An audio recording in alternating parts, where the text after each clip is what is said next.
first stand and pushing T1 to silver scrapes in the first round. CFO have proven they're a real contender, and they've been led the whole way by Junja. Not only has he won 6 straight domestic titles, but he's elevated his teams time and time again internationally. Under his leadership, CFO might just be on the cusp of greatness. Will Elyoya keep his team alive and kick off a Yo, what's up? Or will Junja take CFO Dude, I'm gonna have to, the okay, next level? this is the tone I need to talk On the at. Elyoya side of things, he's of course the captain of MKOI. He's got all the pressure on, and he did have something to say after that lost best of 5 versus BLG. And this makes me, I don't want to, it's good that it's realized that they're playing more scared versus these teams, but some teams have this problem forever, right? So we're hoping that this is something that has definitely been overcome going into today's match. It always sucks when it's your greatest strength in your regular season. Yeah. When you are the team that's always like fearless, taking fights when you feel like it. Is that player that I feel like when I watch, he's gonna play Zenzel, and he's gonna, or at least and he's going to search for fights. So when it doesn't happen on the biggest stage, that's when the regret seeps in. So I don't think it's gonna be repeated, but we'll have to see. Yeah, I just love it. They all took, I don't love that they lost, don't misconstrue me, but they all were very introspective after that, really saying, yeah, hey, we dropped the ball here, obviously, so we'll see today. But they're up versus a formidable opponent, also in the jungle. Yeah, Junjo specifically on an absolute tear. I think the center of this team, no doubt, when we look at what they can accomplish. And as we take a look back at one of the plays that they versus T1 in their game 2, they were already ahead. But Junjo, 3-1, 3-0, this play is something that 3-2. in this series. If he can bring the CFO should win those. CFO the favorites by far. However, as we get into the play, note, Rise not on vision. This is going to be a simple setup on rest. T1 looking for a quick pick, trying to find an angle to get back in the game.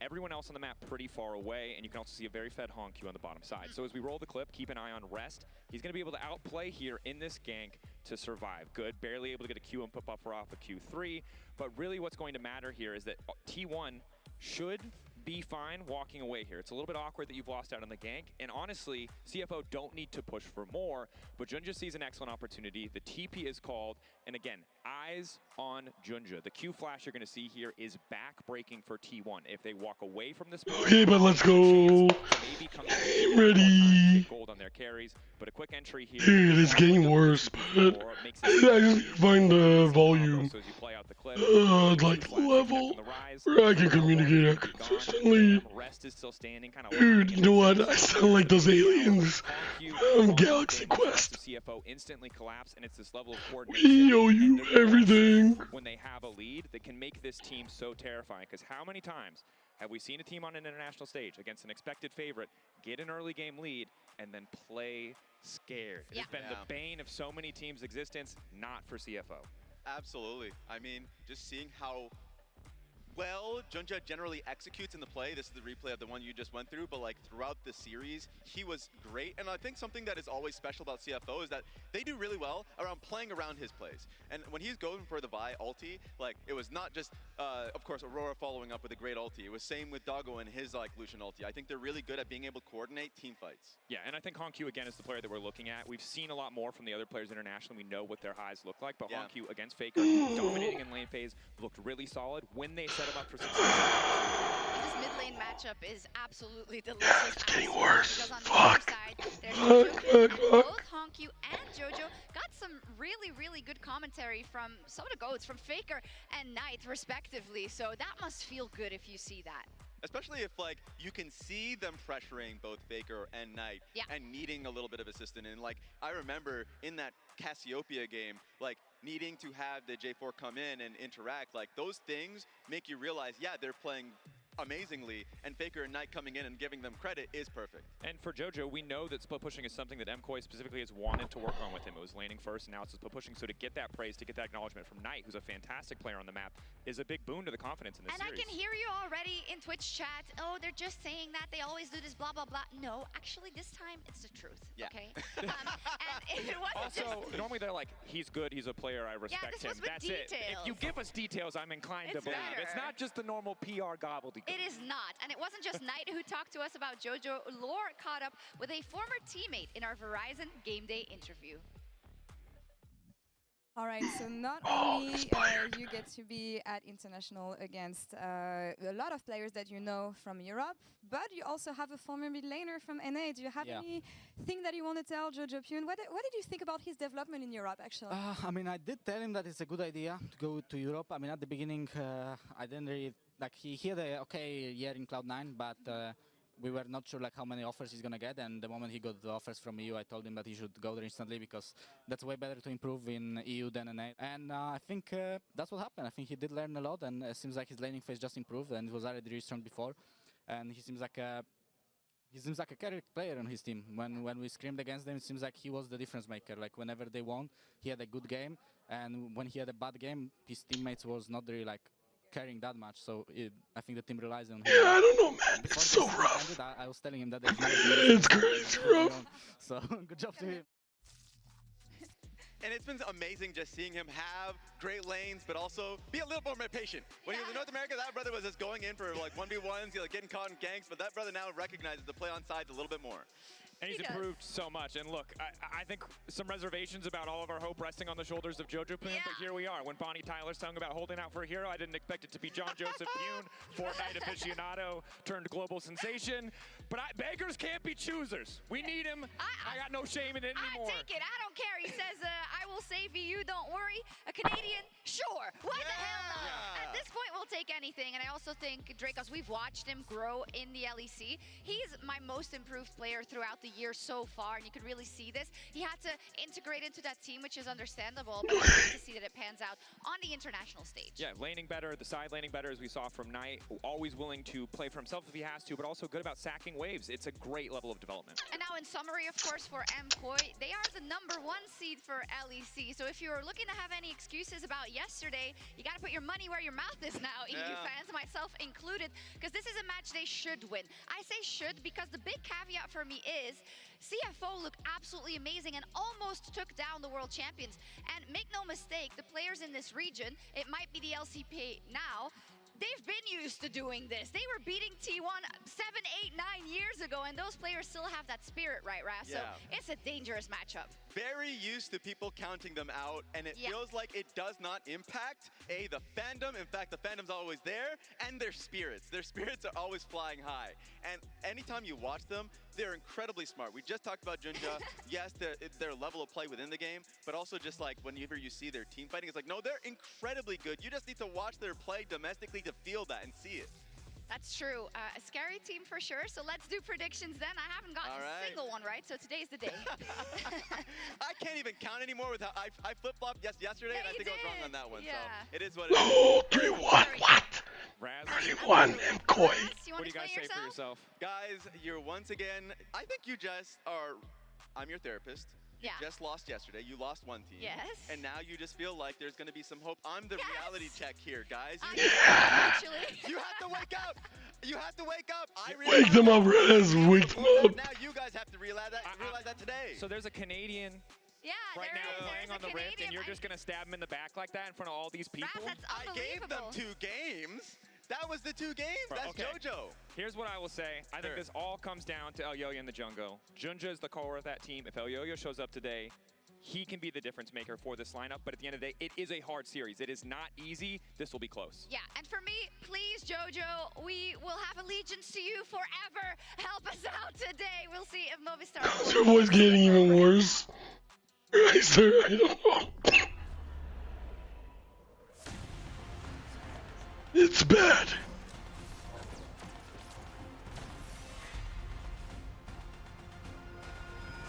Fuck you, Odor. Fuck you.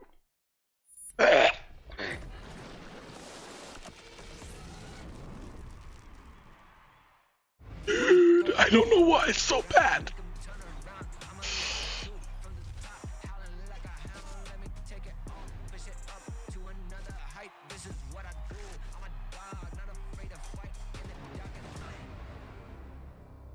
ABCD, thank you for the follow.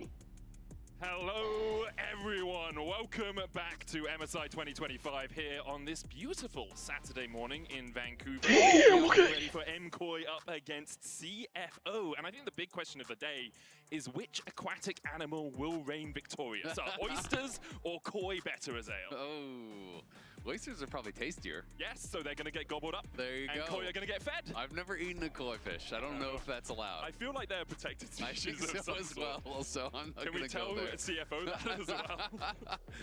Well, they are the last behind. It's the last European team alive here. So Garland with a hot salty liquid in my health.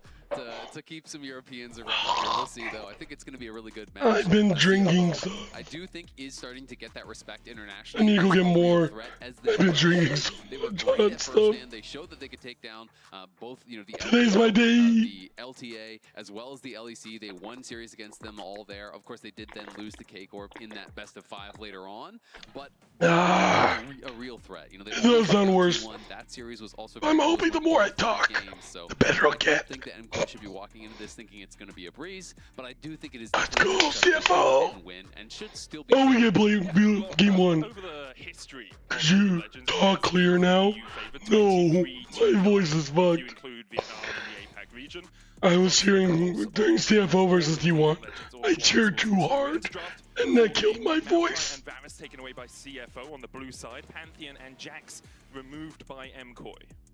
Yeah, it is interesting to see both. Lord for Wrestling Joe. And available Talia champion. We don't talk about that. Out very consistently, but I do think Pantheon is going to get more and more attention. Obviously, is one of these global champions. They are really powerful. Do you talk but Pantheon only today or this week? Coming out on, so I lost my voice.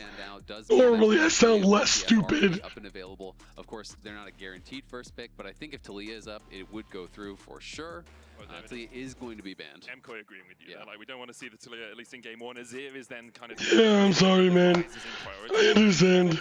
Often used. I was sick, but then I kept screaming and yelling during the CFO match, and that really fucked my voice even more.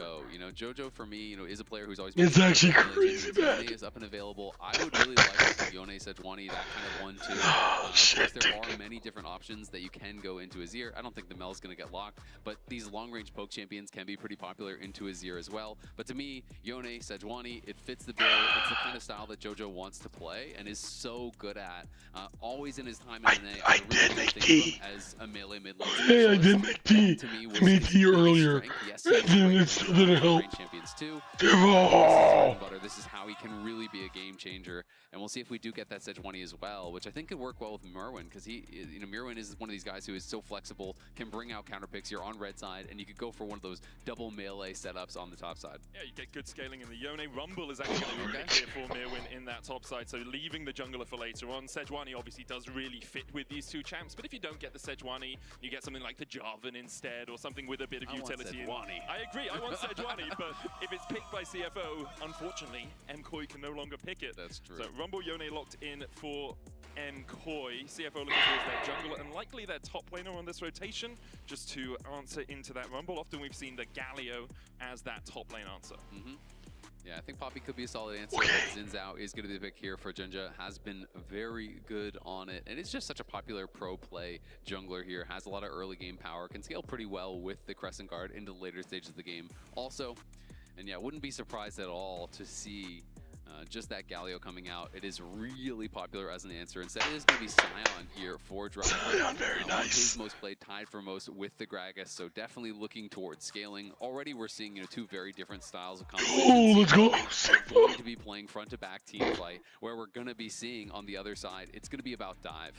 And I do actually like the pivot towards Trundle, so delaying that jungle pick towards 3, I do think paid some dividends. Sejuani, obviously really strong pairing, but when you do see a super tank on the other side, Trundle becomes a tank himself and is really helping to shred through, which I think is super important, especially when you are playing these double melee top sides, where sometimes you're a little bit light in your composition on tank damage. So Trundle can kind of bridge that gap, and I really like what we're seeing here in the first 3. Honestly, from both sides, it's just 2 different styles. Yeah, CFO, sorry, obviously going for a little bit more teamfight threat. They have their front line right now. The Crescent Guard for Xin Zhao as well. It gives you a huge amount of area control when you get into teamfights. So you'll be looking to bypass that area control by just getting onto the backline with an equalizer, with a fate sealed, diving in. Wouldn't be surprised if they look towards something like a Kaiser as well for Super, just to facilitate that dive overall. Brawn banned away by MKOI, MF taken out by CFO. Yeah, the three that I always think of as kind of facilitating dive is MF, Jin, and the Kai'Sa. Because Jin, obviously, you just open up, you create that chaos when the Rumble equalizer comes down. And I do think some of these kind of defensive supports do really make a lot of sense to be getting banned out. Braum as well as Rakan, champions that have that ability to protect the backline, that ability to kind of turn fights around and really are tough to actually fight through, does make a lot of sense here. And we'll see if it is going to be something like a Kai'Sa or a Jin ban. Because I think those two are the ones that kind of I have my eyes on right now for Supa. Rakan is really weird. Say, if I'm CFO and I've done my research on Supa, he plays a lot more Kai'Sa than he does Jin. He's got one Jin game this entire split. He is still solid on it, but Jin in EU is That's a bad nice. Let's go. They banned out the Kai'Sa instead. I would still like the Jin from MKOI. Leave your support counter pick for last. It looks like at the moment, though, they're going for a little bit of disengage with their support alongside some follow-up engage if that Alistar wants to get into the middle of the fights.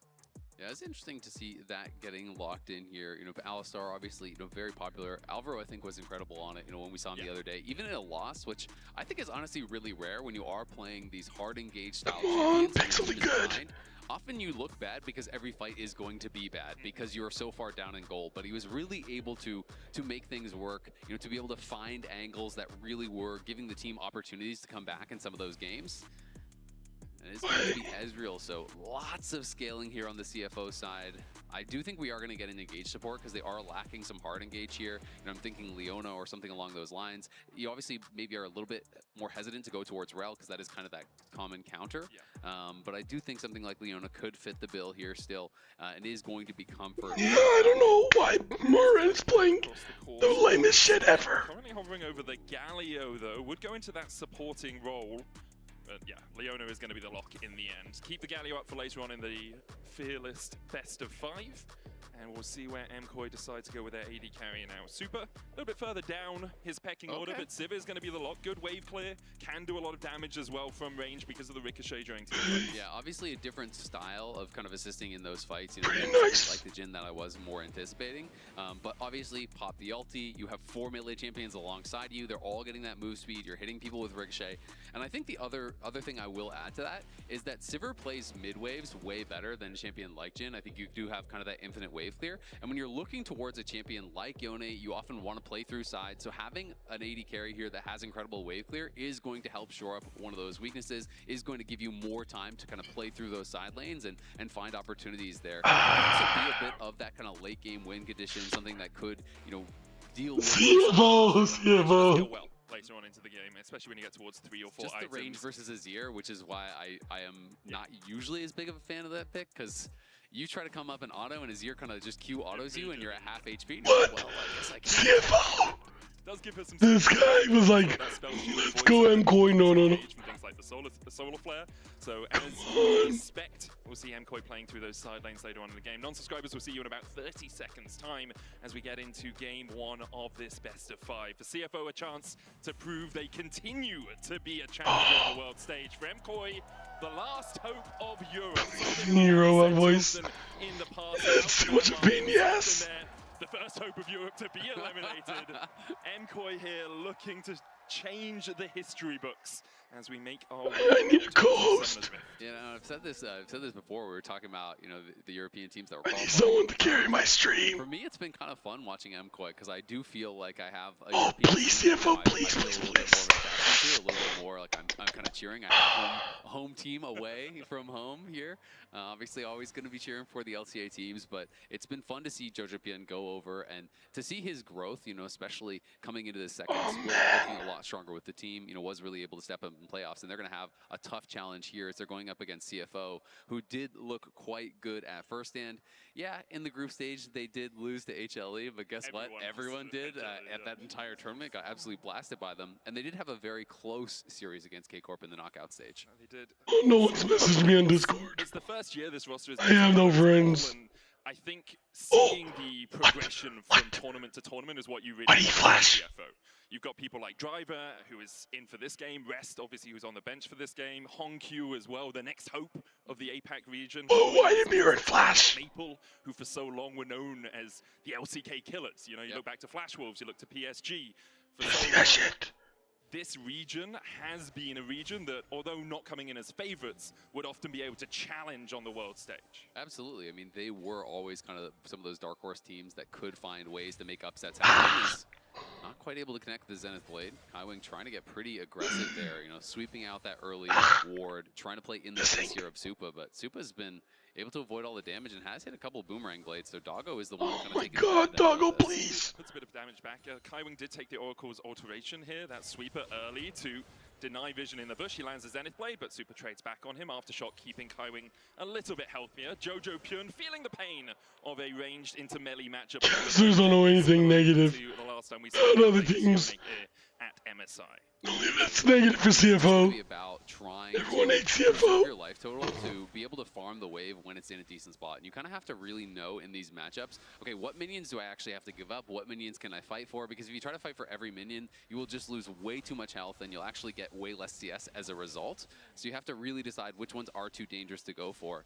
Of course, he is going to be playing Fleet Footwork. He's going to be playing Second Wind. He has a D shield, so he is as defensive as you can get. And has held onto this potion, but of course also as you get level 3, it gets a lot more easy to trade back. This is considered a matchup that is pretty Yone favored as you start getting more levels, as you start getting more items, because it gets very difficult for Azir, you know, when you just go in with your E, go for the soul inbound, you just start taking these trades, and Azir's only real recourse post 6 becomes ult you away, but then you just snap back, and now all of a sudden you don't have that. Yo, thanks man! Sorry about my voice! The gap is widened by Hongq on that Azir. Meanwhile in the top lane, but the lane is just trading. Driver will be pushed in. But I appreciate all the fans. CFO, please win. For CFO, he and Rest kind of switch duties in the top lane, often Rest coming in for the second game of the series. Yeah, and they have been very active in how they were actually swapping back and forth, but interestingly enough, you know, it wasn't actually Driver that did play the tank in that final game against T1. Jun just looking for a gank down towards this bottom side. Alvaro does have the Aftershock on. When Becomes Lightning is going to connect, but not too much more going on there. Jojo dashes onto Hongq, but doesn't... I was yelling too much. So CFO versus T1. I yelled like crazy. You know, obviously the first couple levels, I was cheering for CFO, and I lost my voice. Going in with the soul inbound and should be able to actually reset this wave. So I think Jojo going to be really happy about how this kind of first laning phase has gone thus far. A couple more minions will be there for Hongq to pick up, but we're dead even right now at the time that Jojo is basing. Like, you are laughing if that's how it's going. Very happy with how this early sequence has gone. He jumps onto Hongq as well, just to try and stop him from being able to freeze this wave.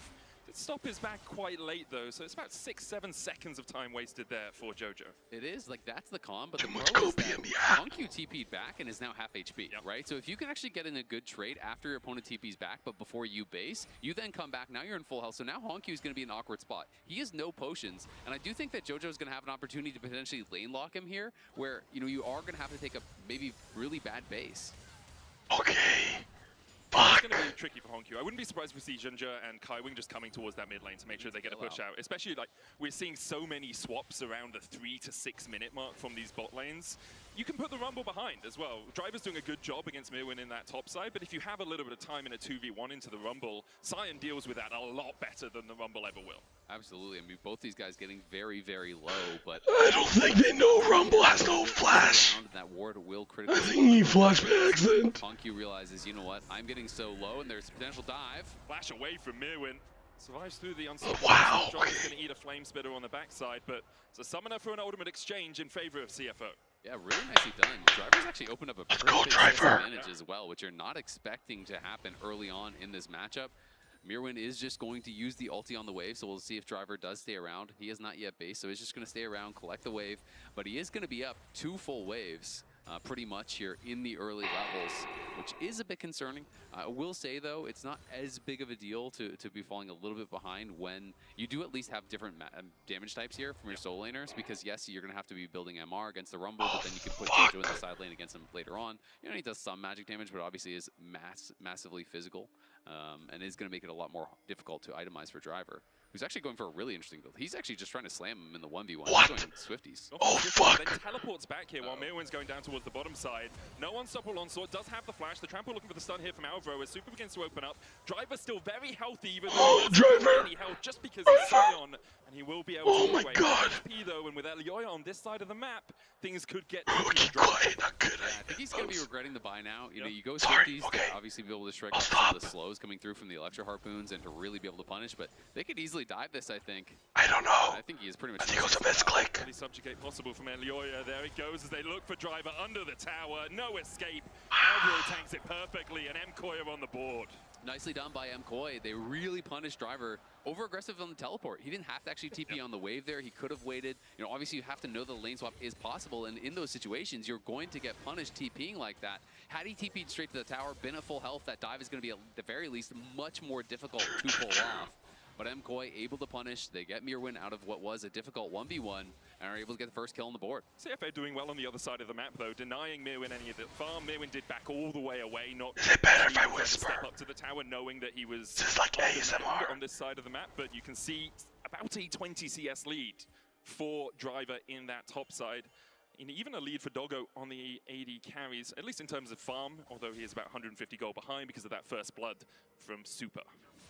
Yeah, absolutely true. I do think mid lane, though, going very well for MKOI. Of course, it is not a big CS advantage by any means, but the Azir is going to start to struggle, and CFO are going to move their bot lane over towards mid here. I think they want to be in the area for the grubs. They're going to send Azir down to bot. He will not have teleport, but neither... Well, actually, Mirwin does. JoJo's not going to be the one to answer, so MKOI will have the potential extra man if Mirwin can look for a TP angle, and we'll see if they even want to fight this, because they are a little bit late to show up, and it's going down pretty quick. Yeah, first grub already gone here for Junja. Alvaro and Super trying to come across. Driver is there to defend, as are Kaiwing and Doggo. Elioya on the red buff right now. Super was looking for the steal with the Boomerang Blade, but can't find it. CFO seem to be happy with just getting the objective. Let's go. The feat of the neutral objectives there from the grubs. We'll leave one left up. Honestly, nice bluff by the MKOI bot lane. They kind of just walked forward, and I feel like CFO was respecting a little bit too much. They don't know that Elioya is still on the red buff. They're just assuming, oh, well, if you're walking forward, the rest of your team is here. They didn't want to try to force any sort of fight. Junja had already used his smite, of course, so didn't want to just stay around, have that stolen away. But at the end of the day, it is going to be, as you say, that objective feat is going to be taken. Oh, nice, Not going to be able to get the Void Knight spawn, which is always really nice to get fuck. That means CFO only one objective away from having that objective feat complete. Obviously, yet to pick up any kills. MKOI currently sitting at 1. Kaiwin looking for Mirwin, will land the Shield of Daybreak, but with much ado about nothing as Mirwin can just walk away from that one. Doggo obviously very safe as well in this mid lane to farm up. Doesn't have the push that a Sivir will have with the Ricochet, but is able just to farm from range if it's ever in a tricky situation for him.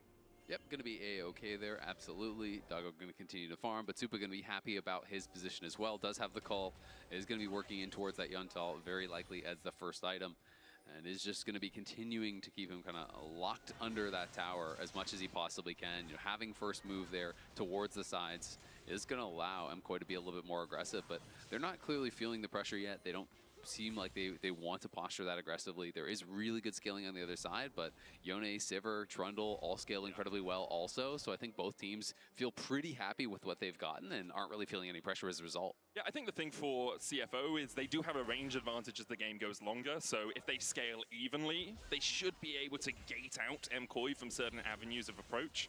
For MKOI, though, they do still have the damage if they can get on top of the enemy, right? Yeah, exactly, and I feel like they have really good ways to do that, right? You pop the Sivir ult, someone gets Trundle pillared in, all of a sudden there's an Equalizer on your head, there's, you know, an Alistar flashing in, there's the Yone ult coming through, so there's a lot of ways to circumvent those issues, but definitely I think it is going to be, you know, front-to-back advantage for CFO, but MKOI are going to be able to have the opportunity to circumvent that by coming from different angles, by looking for really explosive engages, and by playing through side lane with JoJo, who, you know, has that early Vamp Scepter, is going to be working in towards that Blade of the Rune King.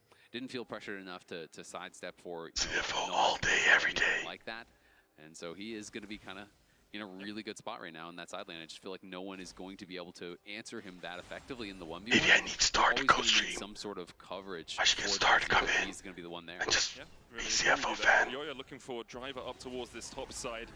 Talk about just how powerful he can be. Great pillar. Driver having to flash away will burn that summoner. Honku down towards the bottom side. Not really much going to happen down there, but these two junglers are the two highlight players really for me out of these two teams. Elioya, best jungler in EU, can't say best in the West because Inspired exists, but definitely the best jungler in EU right now. Domestically, not as dominant as I think he would like to be. And you look on the other side, Junja, domestically the dominant force this guy's in a this cheat region. code. Yeah, Like, he really is. How do you win in the LCP? You sign Junja, and then the rest kind of handles itself, it feels like. This guy has just been insane. He just wins every single time in the LCP. Has clearly been the best. Oh, I'm gonna shit my pants on stream. There is not really much of an argument around it. It's not about best jungler, it's about best player, and this guy has just been so dominant, so consistent for the team.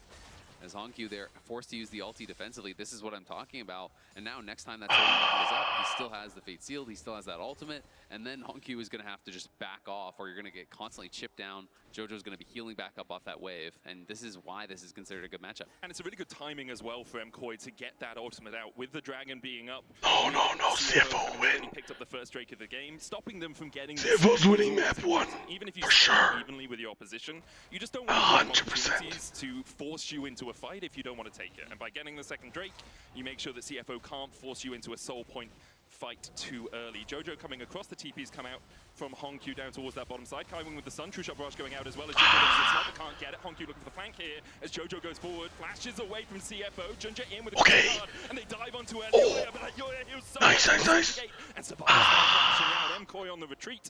CFO won't find anything more. MKOI's still going to be pretty happy about that at the end of the day. I mean, that was Honku TPing back, dropping the wave bot lane, running straight to the dragon, but they were too slow on the setup. MKOI had already knocked it down. There was no ability for Junja to actually get in there for a smite steal. Yes, you get the flash out. Yes, you get the heal out. There is some little advantages there, but at the end of the day, MKOI got what they came for. Going to be really happy about it. Keeping the game even through this early game as well. Super trading onto Doggo here, who, again, it's the arcane shift of the Ezreal. You can be so much more aggressive than on other AD carries. About a 500 gold lead for CFO through this early game, coming predominantly through Driver on the top side, who still has that 20 CS lead over the Rumble. Meerwin has now finished his Liandry, so maybe that will start to swing a little bit, but Driver going Force of Nature first makes it really hard for Meerwin to get through him. Yeah, going Force of Nature, not going to be going Kane and Rooker, and I feel like that is much more common in these matchups, so it is interesting. He really has his own kind of approach here. I don't gamble. I'm on CFO. Force of Nature. I mean, it's very aggressive. CFO pays me money. But it is aggressive. You want to be trying to chase him down, be able to stay on top of him and look for those aggressive trades, but now he is going to be laning up against Jojo. And when Jojo gets the Blade of Ruin King and you're on full MR, not the armor's going to help you that much, but obviously it feels not that great to have spent all this gold. He will get some movement speed out of though because of the auto attacks from Yone. Sorry. You know, he'll be able to run Yone perhaps on occasion. For the moment though, pretty even between these two teams. We see Alvo pathing up towards Honku on this top side. Does have the flash. Alvo looking for those gank paths, but great vision control from CFO. Elioya going down towards bot as Driver no longer has a flash of his own. Does have the Unstoppable Onslaught and could just walk away for now. Junja coming across. Unstoppable Onslaught goes in. Elioya's going to get hooked up with the Decimating Smash. Subject Elioya! as well. Elioya! In the middle of his own ornament. Jojo, dude! Junja flashes away. Oh! Elioya! By CFO. Jojo! With a double kill as they chase in so deep. Has no flash, so he just decides to Driver. Way out. I'm gonna drive into the dirt, baby. Tempo, I think, stacked up as it looked like he had, and was just whacking away, but couldn't actually quite get the kill. Jojo was going in for that initial trade with a soul unbound. That expired. Damn, for sour. There briefly by himself in the 1v2, and as a result, does get yes, knocked down. Yes, yes, Very close yes. fight. What the fuck? See it one more time as gonna jump out of that. We could see the first 5 frames one more time. After that, it's PG-13. You're not allowed to watch it unless you have an adult supervising looks you. for the pro players, it's just in slow-mo. First 5 frames a second. It's like the Flash trying to. No, the reactions are actually really slow. It's just the game's even slower. Okay, that makes sense. Yeah. Explains why I've never got past Master. Exactly. You're not playing on the pro mode. Exactly. If it was slow-mo like that, actually, I'd probably be even worse. Yeah, so would I. I don't think that would help all me. my muscle memory would be out the window. But it would take like 4 hours to play a game. That would be terrible. Oh, yeah, true. A 2,500 gold lead for CFO as they picked up the Rift Hold as well, which gave them the objective bounties that they wanted. So CFO, let's go. upgraded, as you say. Yeah, the top tower was taken by Hongq and KMTlol shadowing Meerwin to make sure that he couldn't clear out the wave. MKOI now not as comfortable with this position. A couple of moments ago, 500 gold difference, that's fine. Now you're looking at 2,000 gold in the hole. First items are starting to come out, but the sequence in the bot lane really switched things. Yeah, no, absolutely. And it did feel like it was just a really good punish there, you know, from that missing flash and maybe a bit of an overcommitment there, you know, from Alioya. He kind of stand and fought, and JoJo obviously there to try to back him up. Is going to be able to just snap back. We'll see if he can actually chase after him. JoJo's just dead! Fuck you! Solo Polo! Didn't quite come up, and great play from Hongq's. Solar Flare's going to land onto Alva, who pops out, flash away from but still caught by Die, wait! Get in there!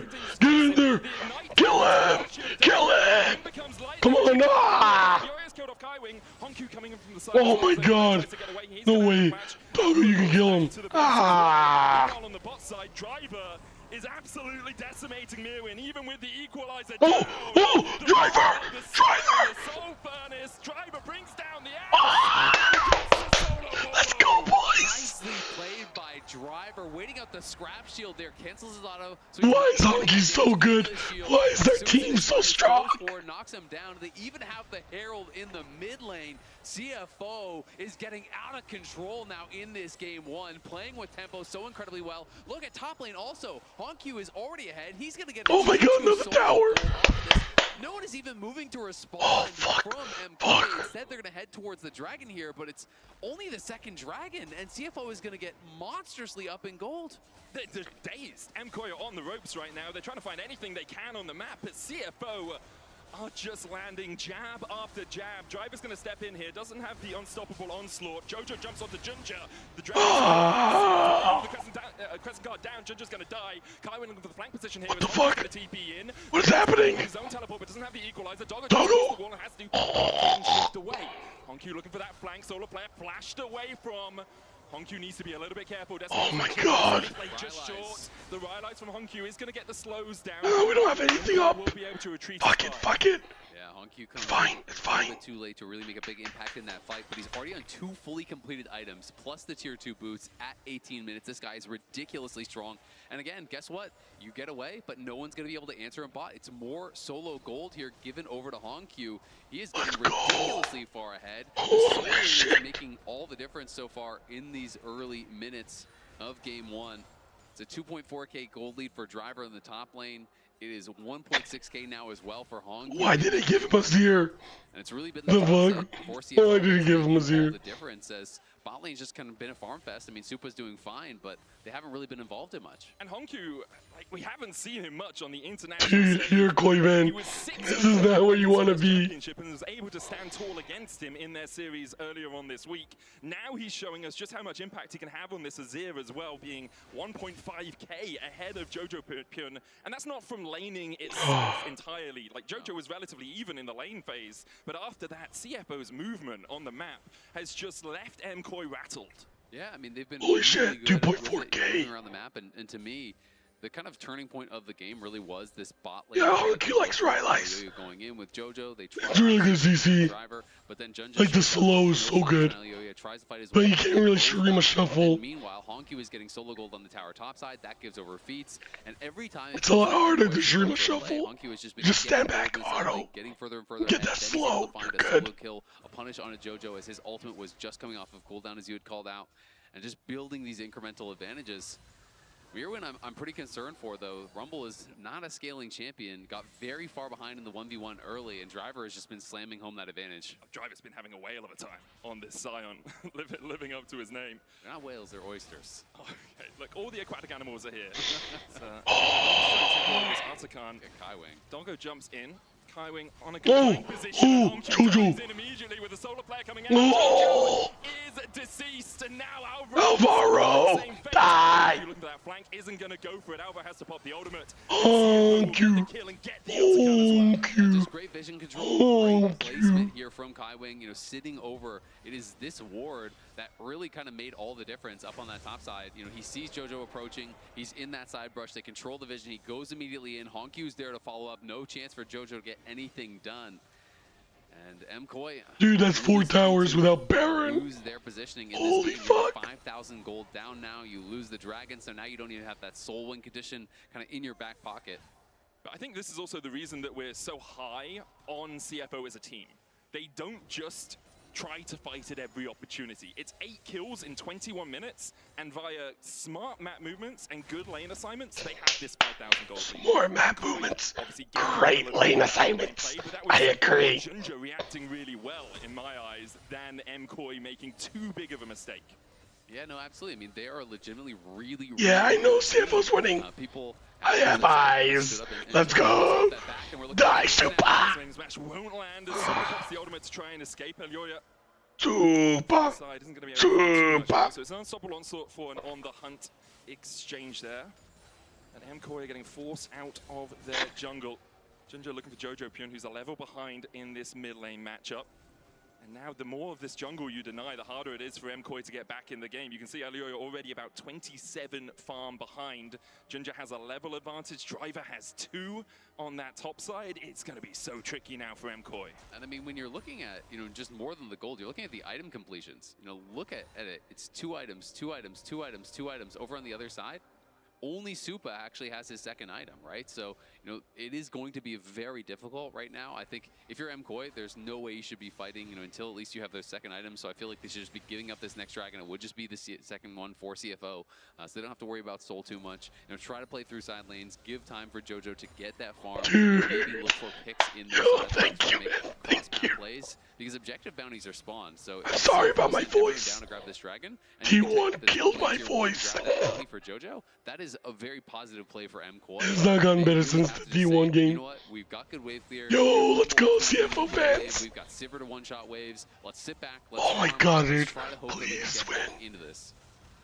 Just need to gain as much as possible if you are MKOI. I know, I remember. We'll have other ideas. But I just want to let everyone know I'm sorry about my voice. It's really fucked. By CFO. Second of the game, KMTlol is the name of the game in this one.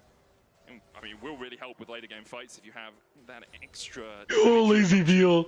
CFO. It's going to be so hard to get through him. I think Super really needs that Lord Dominic's regards at some point if they're going to be able to get their way through this tanky top laner. Yeah, absolutely. I mean, realistically, when you're let's shout. The way that MKOI would win this game is that I need to get like a Vestion, Meander, or Store. It comes down to Baron. It comes down to Elders. It comes down to those. I don't know anyone else. Fights, because I don't think MKOI is going to be in a position to take fights earlier on. Hongq already has a large rod, grabs another Amtone. I'm gonna get Zonius, I think, which makes sense when you're looking over at a 4 melee team that is trying to dive. I do think Rylai's is always great tech. Chicken banana. Chicken banana. Chicken banana.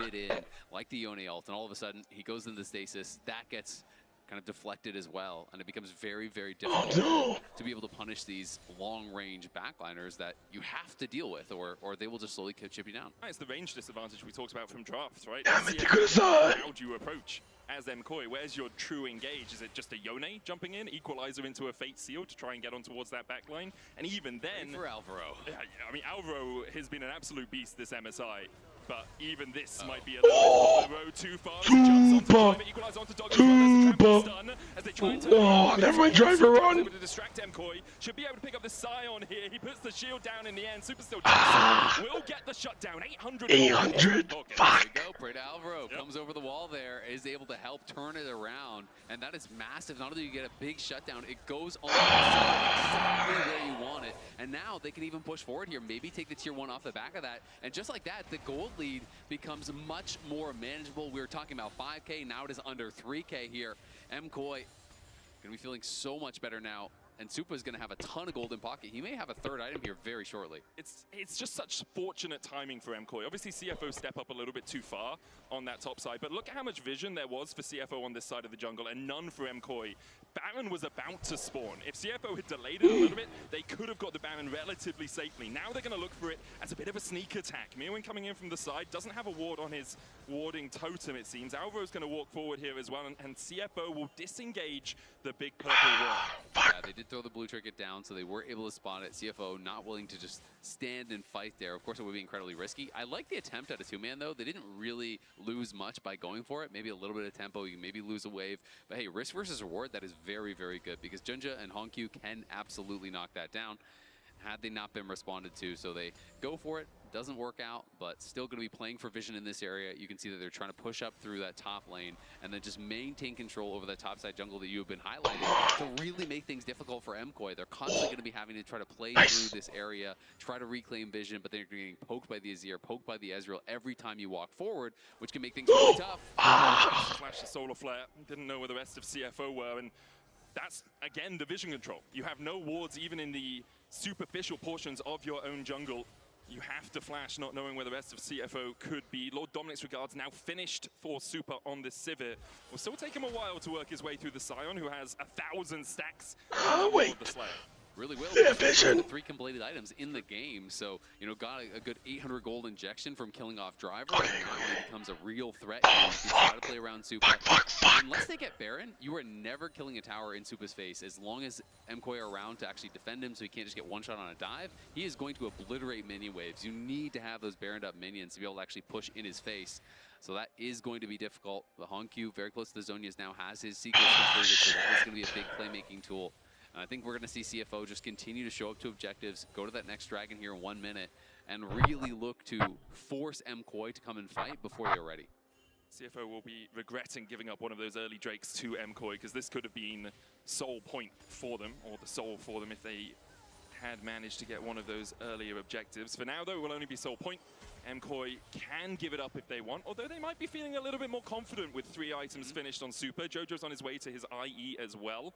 Wonder how far away he is from that, just lacking the pickaxe and the combined gold. 2 items as well for Meerwin on that top side. Bloodletter's Curse and the Liandry's. Very slow for the Rumble. He's been put behind quite substantially in this game, but can still do a lot of work on the backline as Hongkyu and Driver are going to start up this Baron. Yeah, and they haven't spotted this yet. Junja is showing on mid lane intentionally, and Kaiwing is trying to zone them out, say, hey, we're not on it, but it is going to be spotted now. Alvaro goes in, Kaiwing stunned up. Kaiwing? The solar flare turnaround, good double knock and face as well. The equalizer comes down and it's Super untouched so far through this fight. Alvaro trying to get onto the back line. Oh my god. When his Driver falls, True Shot Barrage, not going to do no too way. much. Still very healthy. Junja have to try and hold on to this, because otherwise MKOI will be looking at that Baron very greedily.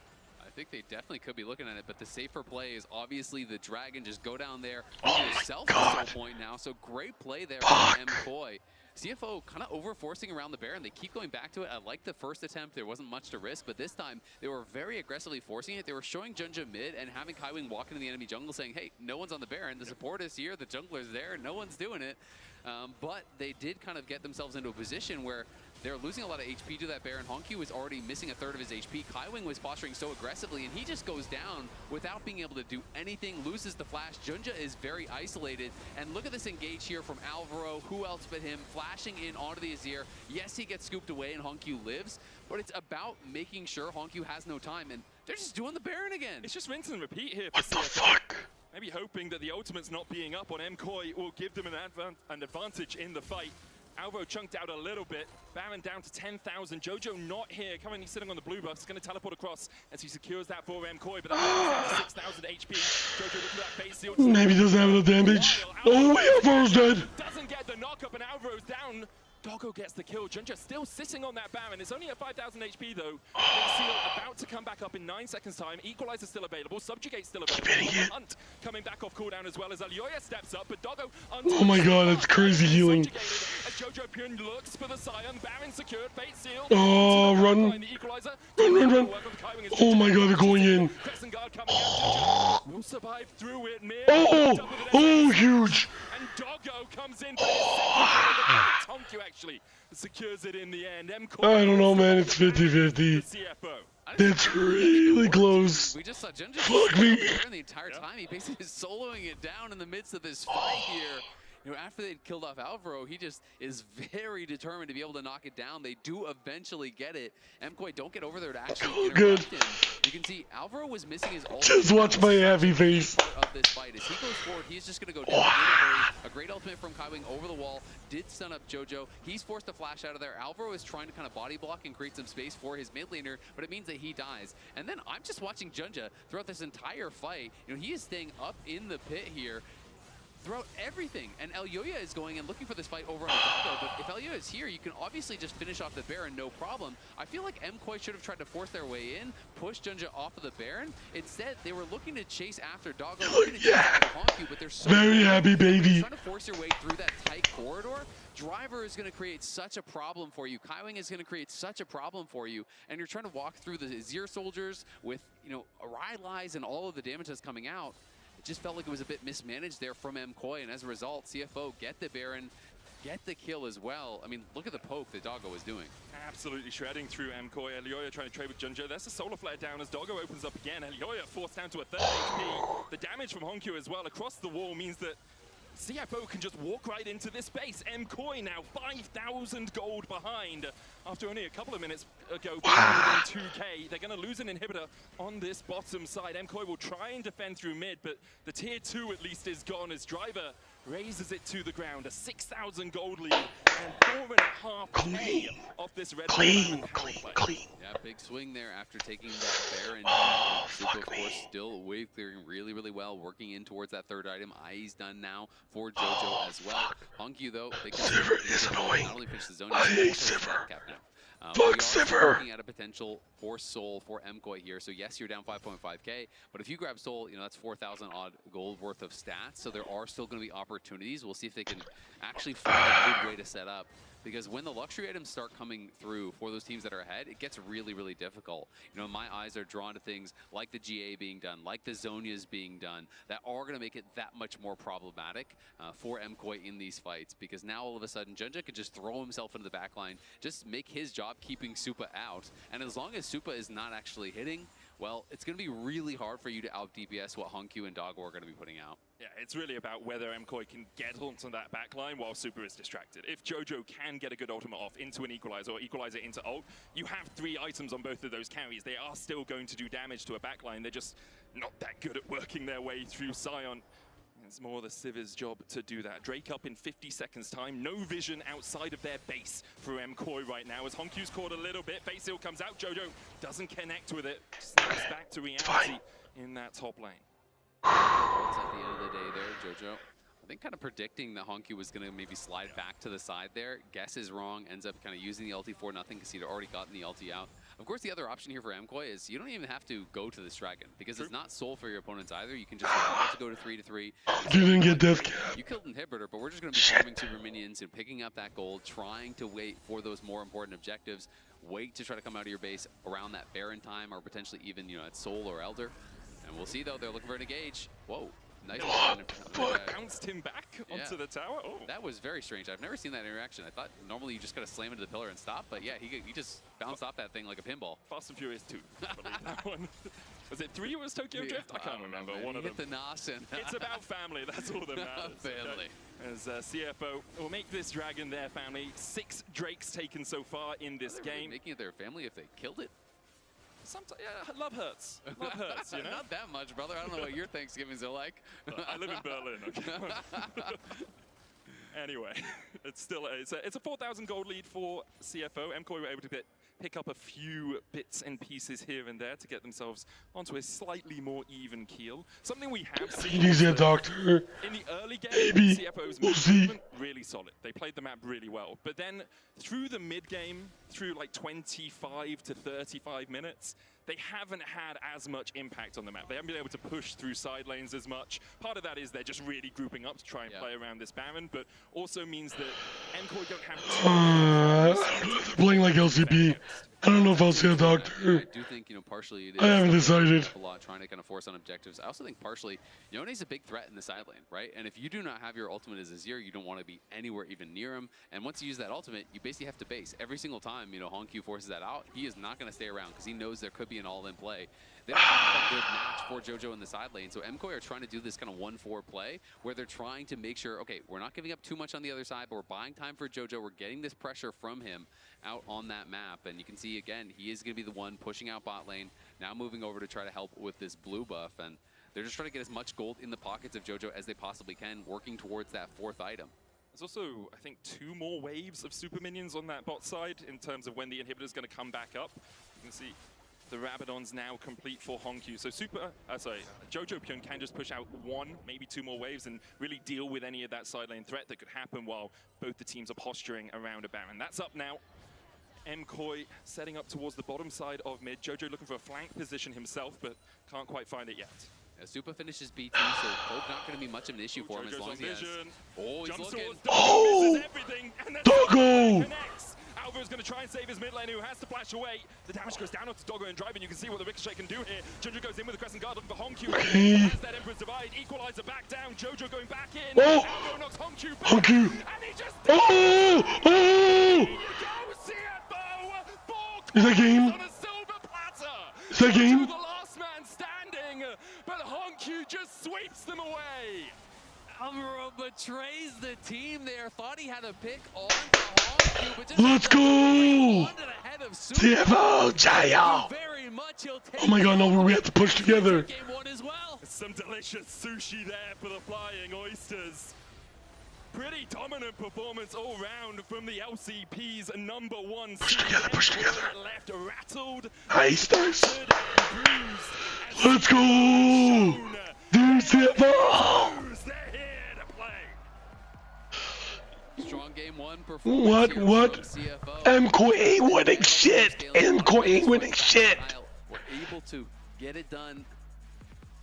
Dude, CFO's the best! Dude, that analysis is so bad, man. Dude, CFO's is too good! Well, I think that Hongq thinks that, yeah, give him a Azir. Good job. Nice draft. And overall, I think what the fuck?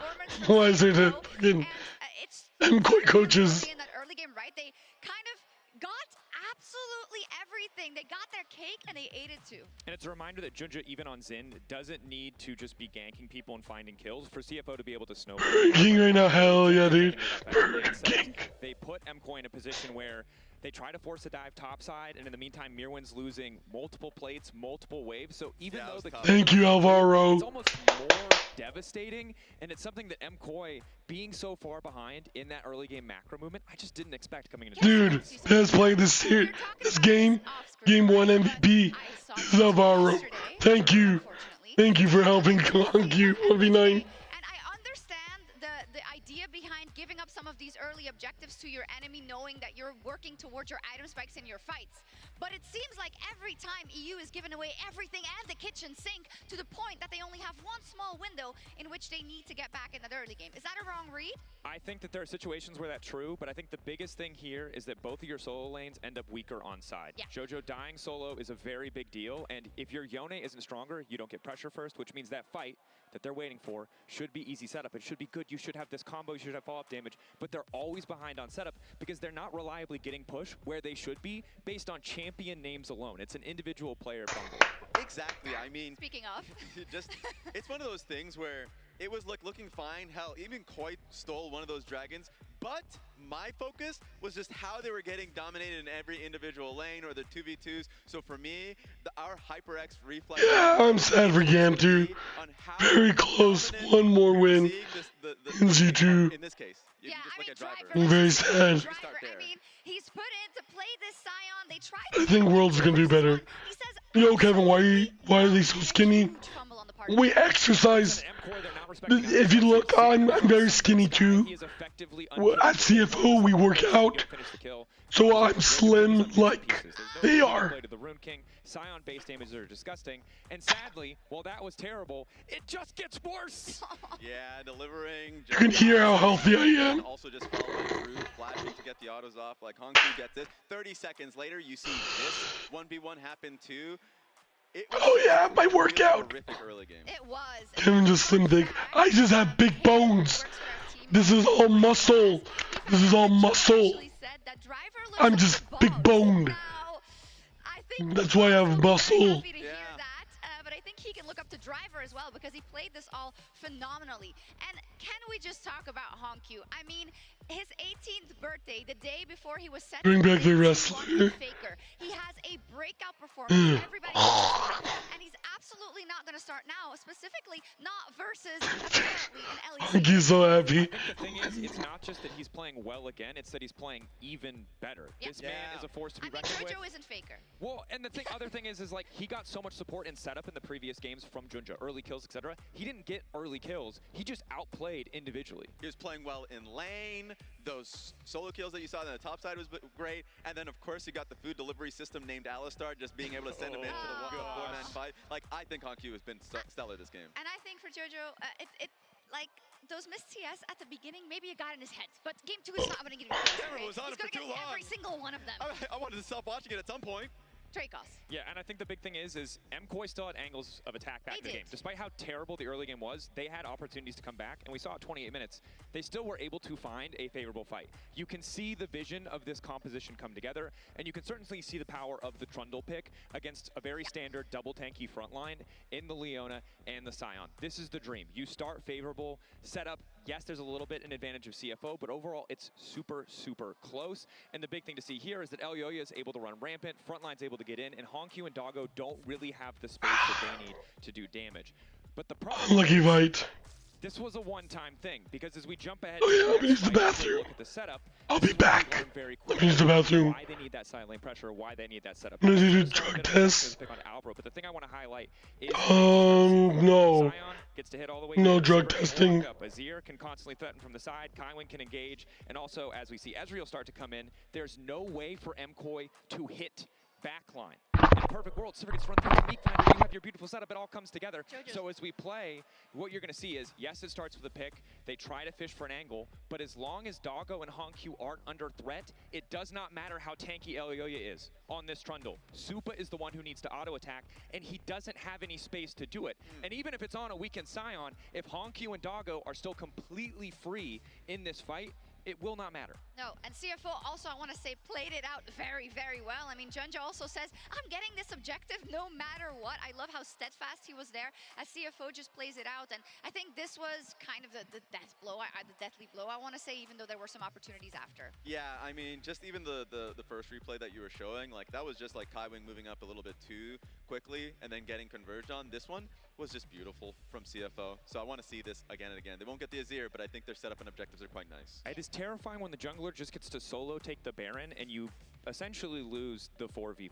Yeah. That's not a good That doesn't feel good. That's not a good look. I'm thinking back of, I always think about kind of momentum and emotions, and I think for Alvaro, who took that loss very personal and very, very, he took that in a very harsh way, I'm going to say that, right? They all felt very guilty themselves, and this is not the game you want to be starting off your elimination series by in that regard, right? Because obviously naturally as an Alistar he's gonna be put in those positions because he also needs to be in a position where he can influence the fight, but hopefully they can shake it off. But it's CFO.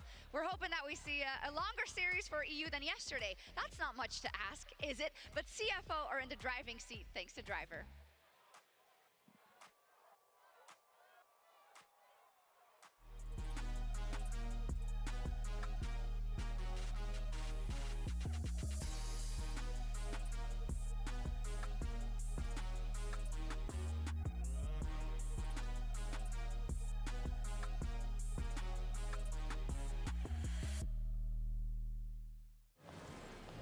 What a car. Living the dream, huh? Sweet dreams are made of this. Who am I to...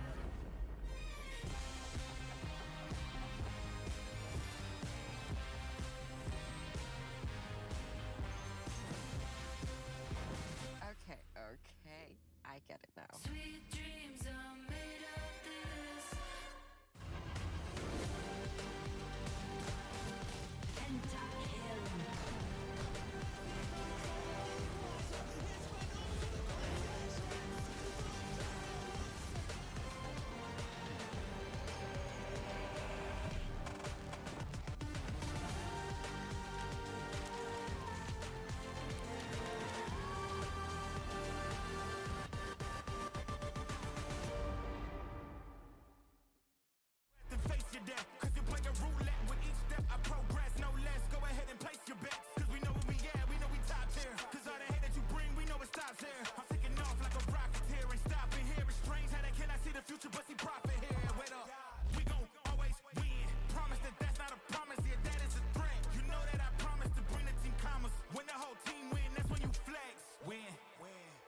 do it again.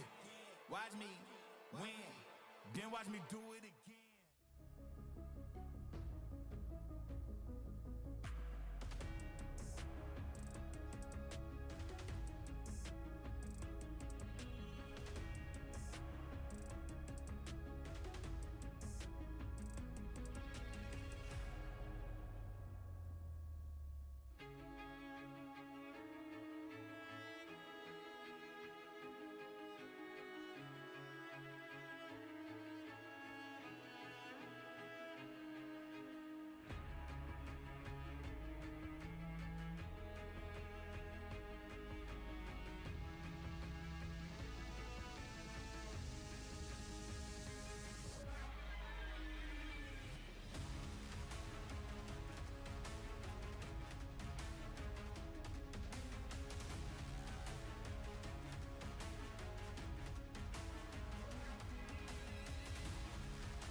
No, it's worse. My voice is worse.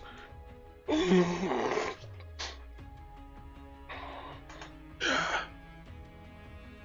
I got more stuff.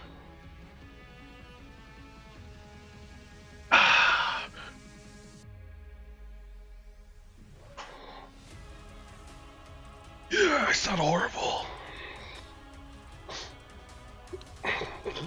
Fiddlesticks, yeah, I sound like Fiddlesticks.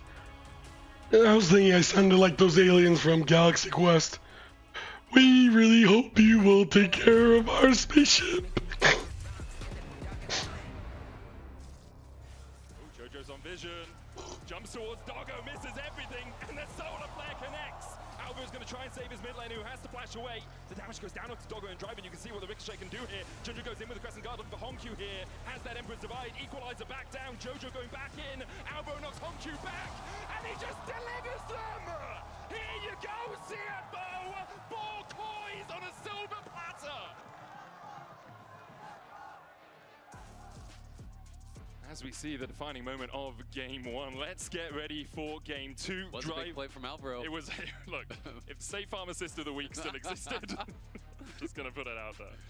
But for CFO, drivers staying in for this game, not subbing in rest, which is something they have been doing pretty consistently. I'm going to need you to fix your voice, buddy. MSI. For MKOI, obviously no subs, but they have switched over Do you want me to fix it? side selection. Absolutely. Just We'll see do where they wanna something. go as far Do as the something. draft is Like, concerned, Fiddlesticks but is so OP, top lane I get was a that, big but like, let's problem. stop Driver, I think, was cosplaying him. amazing throughout this entire game, even before the bot lane 2v2 kill. That Alright, really game did 1, Whoa. a freebie. CFO's You kinda helped. Just Absolute the isolated freebie. 1v1. He was kind of clapping Mirwin up on that top side and did create a significant CS advantage. Even though Alright, it's 8 AM here. Now maybe I'm allowed to be a little bit louder, but still not too loud. With a really good game number 1. Yeah, it's 4 AM here. In that first game. I don't know if I can be loud. You literally can't be loud. You have some form of disability. We'll see which team can kind of get the edge here in the game number 2 draft. I have a Oh my God. oral disability. Imagine being Jojo Pion, right? And dying solo to Azir as Yone. It's always interesting to see different teams' approaches Dude, it's so funny. to pick ban and Fearless, because some teams Imagine being Alvaro, right? And then something is a must ban. Just try you to trade power you picks in game flash, once, pulverize, you don't headbutt have to ban Honku on into a every single 4-man game. Emperor's We're Divide. talking about kind of like the economy as far as that is concerned. because sometimes targeted bans could be really Oh, so funny. go to game 4, game 5. Oh, Vestion, you're so funny today. Smaller champion pool. Oh boy, oh boy, oh boy, oh boy. These EU guys suck. All of a sudden in game 5, there's already 8 Dude, these guys are clowns. 4 more bans, you pick one away, then all of a sudden it's like, okay, well, what's your 12th or 13th best champion in your role? Alrighty. And that can be really difficult to deal with. So I do think it's been really fun to have this tournament. I don't know. These guys, like T1 were banning the wrong champs against the wrong players, and yet they still somehow managed to draft better against CFO than MKOI. Who's given Hongyu a Zia in 2025? No idea. We'll take the volley as well if we can. Anyway, for now, not expecting to see the Psy on top again. Obviously played in game 1, although I also Dude, you're gonna need to change your voice activation in Discord. It's not picking you up. Oh, is it not? Nah. Jackson Pantheon banned away by MKOI on the blue side. Don't expect those to be picked in this game now, too. I'm not expecting it at all, Zale, I'm gonna be honest. Okay, you know what? I just lowered it a lot. Oh, there we go, there we go, there we go. Holy shit. Okay. Alright. What do we got here? CFO looking towards their last Varus. Wait, do you want to move your... Wait, I can see it in this anyway, but you might want to move where your camera is. I would say I expect him to. Oh, yeah. We'll find out if that is Jack's Pantheon Gregor span for anyone wondering. Oh, and Driver's playing again. The clear #1 pick right now. I feel like it's almost a guaranteed first pick for MKOI with that one available. Oh wait, let's add Meander to the call. Really powerful. They didn't decide to go for it last game. This time they're gonna first pick the team. Let's add Meander to the call. Alright. It really is hard committing you to this style. It hasn't actually been that effective so far at MSI, and it's not a champion that Hongyu has played, so I almost feel like you could have gotten the Varus and then maybe grabbed it a little bit later on. There we go, now I don't have to talk. Over, potentially double counter pick because Hongyu could take his mid laner now and let's go. Save 5th pick for Driver, but also potentially that Varus as well. Alright.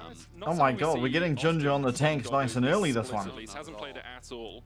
But it's just so I mean, it's so powerful. 100% agree with you. It's the S-tier AD carry right now. But it's possible that he is just going to kind of skip past it because you're right. It is not something. Oh yeah, the main show. Skarner I am a man. Go like Skarner I am a man. Counter on 3 if you wanted, but we'll see if they are just going to completely ignore that Varus. What are we picking? What are we picking? Oh lord. Oh my god, does JoJo know what Hongyu did to... Oh. On the rise, obviously, with that spell flux can clear out waves really quickly and gives you map pressure. Rise isn't that bad. People into a side lane against something like Twisted Fate. I was just excited for Hongyu to do to JoJo Pon what he did to Faker. True. What I do want to see though from the MKOI draft is I'm not actually a big fan of TF if you pair it with kind of like more tanks and stuff on the top side. We've seen that a number of times, and I feel like oftentimes you just don't really have a great lane to play towards. I would like to I'm surprised we're going with Driver on right side. We have Skarner. It's kind of weird. We're gonna get the least in here. Oh, but this could be like a Driver gangplank angle. There's so many picks that we have seen from Mirwin that I do think fit the bill, but like play towards something like an TF ults bottom straight into a fucking rain of cannonballs. Because you are a little bit lower in consistent damage, and you do want to have a lane that you're really focused on kind of putting ahead. Dude, Elliot at least in. Whether he wants to wait for the second rotation. Obviously, CFO could then pick their top laner and ban out a couple of good top laners into it. It looks like it is going to be them. That's a good prediction there. Yeah, I mean, it is something that fits a bill. You know, I was looking through We've already won. Like, obviously, Gwen has banned out. Oh my god, did I call it? Why is Merwin playing him best? Side lane, so I think it makes a lot of sense. And I do like what they're drafting here. It's a lot of playmaking.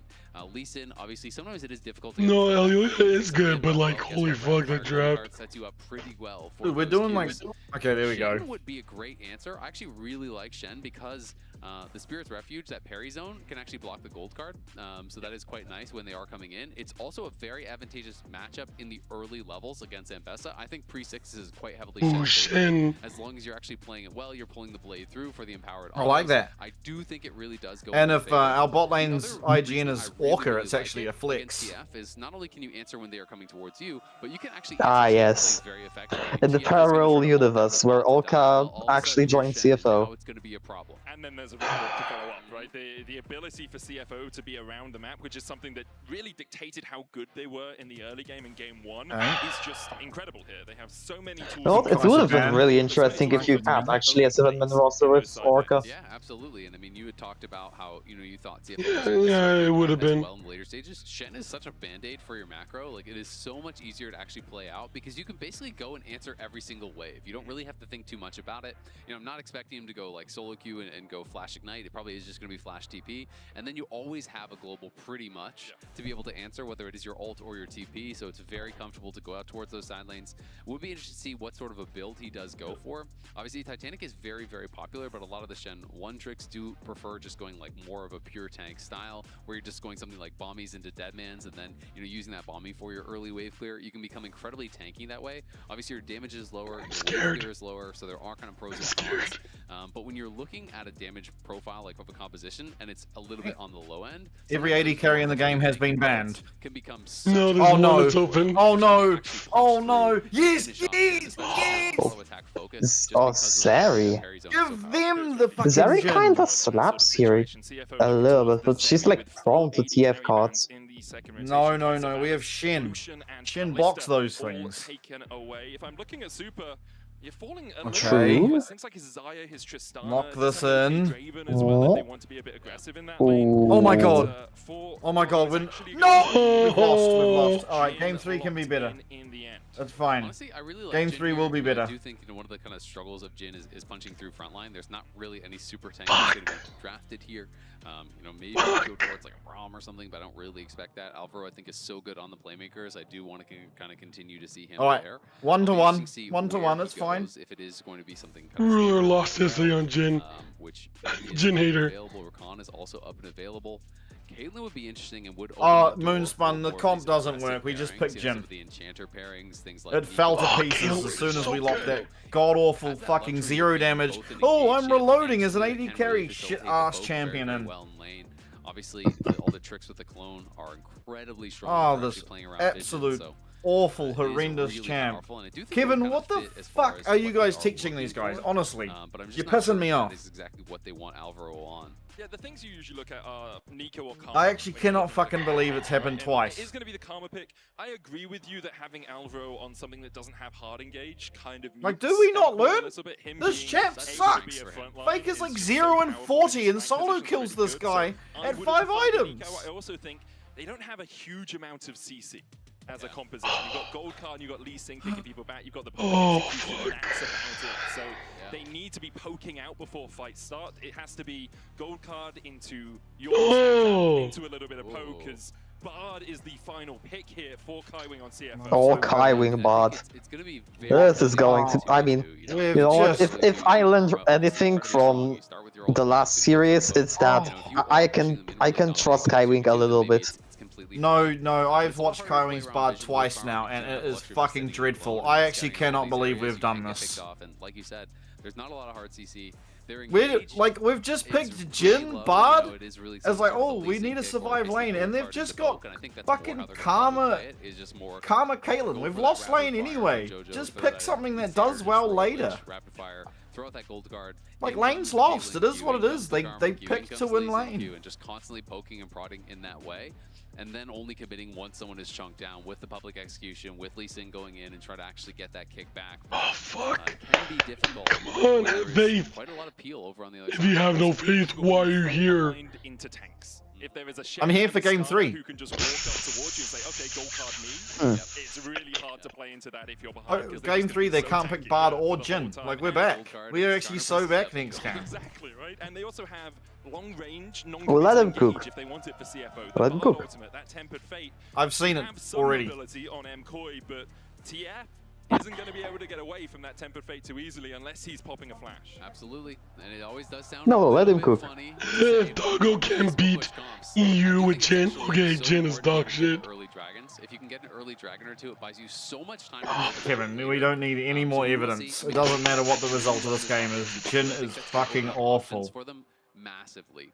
You know, if we see Supa and Alvaro creating an advantage, being able to utilize that to get an Which is early dragon or even actually, yeah. dragons, well, all of a sudden then you have so much You have a 0% win rate. pressure on you to actually walk in and try to fight CFO. Yeah, there is hope, but unfortunately we have Jin. 0-6. Like imagine if we picked a good champion instead of Jin. This game would just be so easy. No real surprises there. Both Twisted Fate and the Bard love to have that utility out of the extra summoner spells. I mean, there's going to be so much ability to move around the map and answer these plays. I did suck too many penises. When you're thinking about Realm Warp, when you're thinking about double teleport, and potentially even a teleport or just Bard roaming around and answering those plays. So it is going to be something that you really have to track. You've got to do a great job at monitoring where these people could be, because they're going to be able to respond so much faster than they can in a normal game. For MKOI, a bad start to the day. Bad start to MSI, although against BLG they did have some signs of life. In that game 4, Eliora came out afterwards in an interview and said, we were just playing scared. They were over-respecting BLG, they were overthinking, they didn't really play the map the way that they would want to play the map, or the way they would domestically. In game 1 here against CFO, the map was not theirs at all. CFO absolutely controlled everything on Summoner's Rift. So for MKOI now, okay, you can bid that now. If there's a little bit of anxiousness, God damn it. really Fucking Jin champion is so bad. You absolutely do, and it's kind of easy to say, but it's hard to do. It's one of these things where it's like, yeah, you know you need to play the champion, not necessarily... I mean, it's weird that you pick Jin when you have... The fact that it's like, when you have Shen. I'm playing against Bins Jax, right? You know, these things really do weigh on you, and it's hard to not sometimes overthink. It is really like overloading things into a single carry. Like a Gen G, and it's hard to think, well, Chovy's going to know what we're doing, or Chovy's going to answer it, or they're going to be able to stop us. And yeah, we've drafted literally 0 damage. Into overthinking and not being able to find those opportunities. Yeah, we series like this where damage. They've got great players, but they're not as well known. Damage is really rough this game. I mean, they also kind of lack damage as well, but they have Ambessa, Caitlyn. They have Ambessa, they have Ambessa, Kate. They do not lack damage at all. Also worth noting, Doggo going for a boot start. But I mean, like, definitely a lot less popular. when it comes to team fights, like, Shen will not do that less damage than a Lee Sin. Realistically speaking. Okay, but he will be more bursty, but yeah. Lee Sin. We're comparing Lee Sin to Skarner. So Doggo really is valuing the extra pots as well as that additional move speed here, but he's already chugged through every one of those potions regardless, and I think he's gonna have to maybe give up that cannon too. Yeah, I guess. This Jin lane looks really good. Then I guess you can compare Rise to it, yeah. Jojo on the wrong side of the trades in mid. Yeah, that's our only lane that we have any damage in. But, like, imagine playing Rise into TF. You just get stunned in a team fight. The trap gets put under you. But shadow dashing underneath that turret range makes it a little bit trickier to get the damage. And Beta jumps on your fucking head. Screams, respect the Medadas. Ways to play against Shen is because Shen has really cracked wave clear. Like, you are so bad at pushing in these waves. I mean, I feel like the biggest problem that this comp has is like, how do we exactly kill Caitlyn? Be able to hold waves outside the turret. Sometimes yeah, you're preying on like a crazy Bardol till Ginger flank. Struggle to actually crash the wave, so really be a way to really play effectively against the Shen. And for Mirwin, but really like it's hard to hit Bardol because she has a net and also Karma movement speed. So yeah, and we have a Jin. You are going to outscale. You know, when you hit Eclipse, you get level 6. This fuck ass champion, man. So sick of seeing it. Oh, he didn't dodge. Unlucky. He did trade. Okay, we got a gang. Okay. What happens to Super? Oh, Kaiwing! Kaiwing, let's go! Kaiwing, you are insane. And this is not a compliment. Oh my god, our Jin champ is gonna be so fed. I can't wait for him to start reloading in these team fights. Let's it's gonna be crazy. It means Alvaro's just gonna go down anyway, and then I have no faith. Why are you here? Doesn't use the flash as Doggo For game 3, I told you. Shut up. And this time, both the kills go to Doggo. That is such a Let them problem. cook. Early Swifties even gonna be able to buy some more damage on top of that. And this Jin going to be a problem. That's the playmaking we've come Wait, to Driver expect got a here. cheater. And Junja so active. Like, not a cheater per se, but like, he got a recall without a teleport. He's just going to be farming. He's just going to be chilling. These guys like not thinking, maybe Bard's behind us. Actually kind of crazy. That is crazy. Right, then Super walks up and just eats a fucking Jin stun. Super trying to survive or come back alive. Gonna hit. There's the Ashel's impact as well. I mean, oh my god, Honku! Oh, okay, what happens to Jinjia? Uh-oh. MKOI on the board as Mirwin. Spread his Q damage across all the people. Merwin just TP to mid, so like... They're just gonna try to delay Mirwin from getting. I mean, he's gonna be put into a 2v. Oh, driver TP'd bot. Okay, we won't have trial for grubs. The advantage for CFO is that no one is answering top lane right now, so that is Doggo that is getting this farm up on that top side, trying to catch up as far as the CS is concerned with Supa. And just, you can see, he's very slowly pushing this out. It will eventually stack and push away, but he's going to deny. I think Driver is just... Oh wait, Mirren is dead, I think. Yeah, let's go. We got trade. I think Driver is going hard seal first, which... This time, I sure. do favor CFO a lot more because you get that 1-for-1, and again, still no one is actually answering. You are going to get way less damage now. As much as he can. Unless this somehow builds into Titanic, which I'm not particularly sure about. Push away here, you have to think, but that is a lot of waves, a lot of experience. Well, it depends what they want. I think Titanic is good because it means you can just clear a wave and immediately teleport to join your team. But it makes you squishier with the team, so it's like a... As far as the experience is concerned, you can see Doggo now. I don't know, it depends what you want to do, I mean, Titanic is just the best damage option. Well, you don't pick it to do damage, you pick it to clear the wave so you can ult your team and not lose a tower. Yeah. But...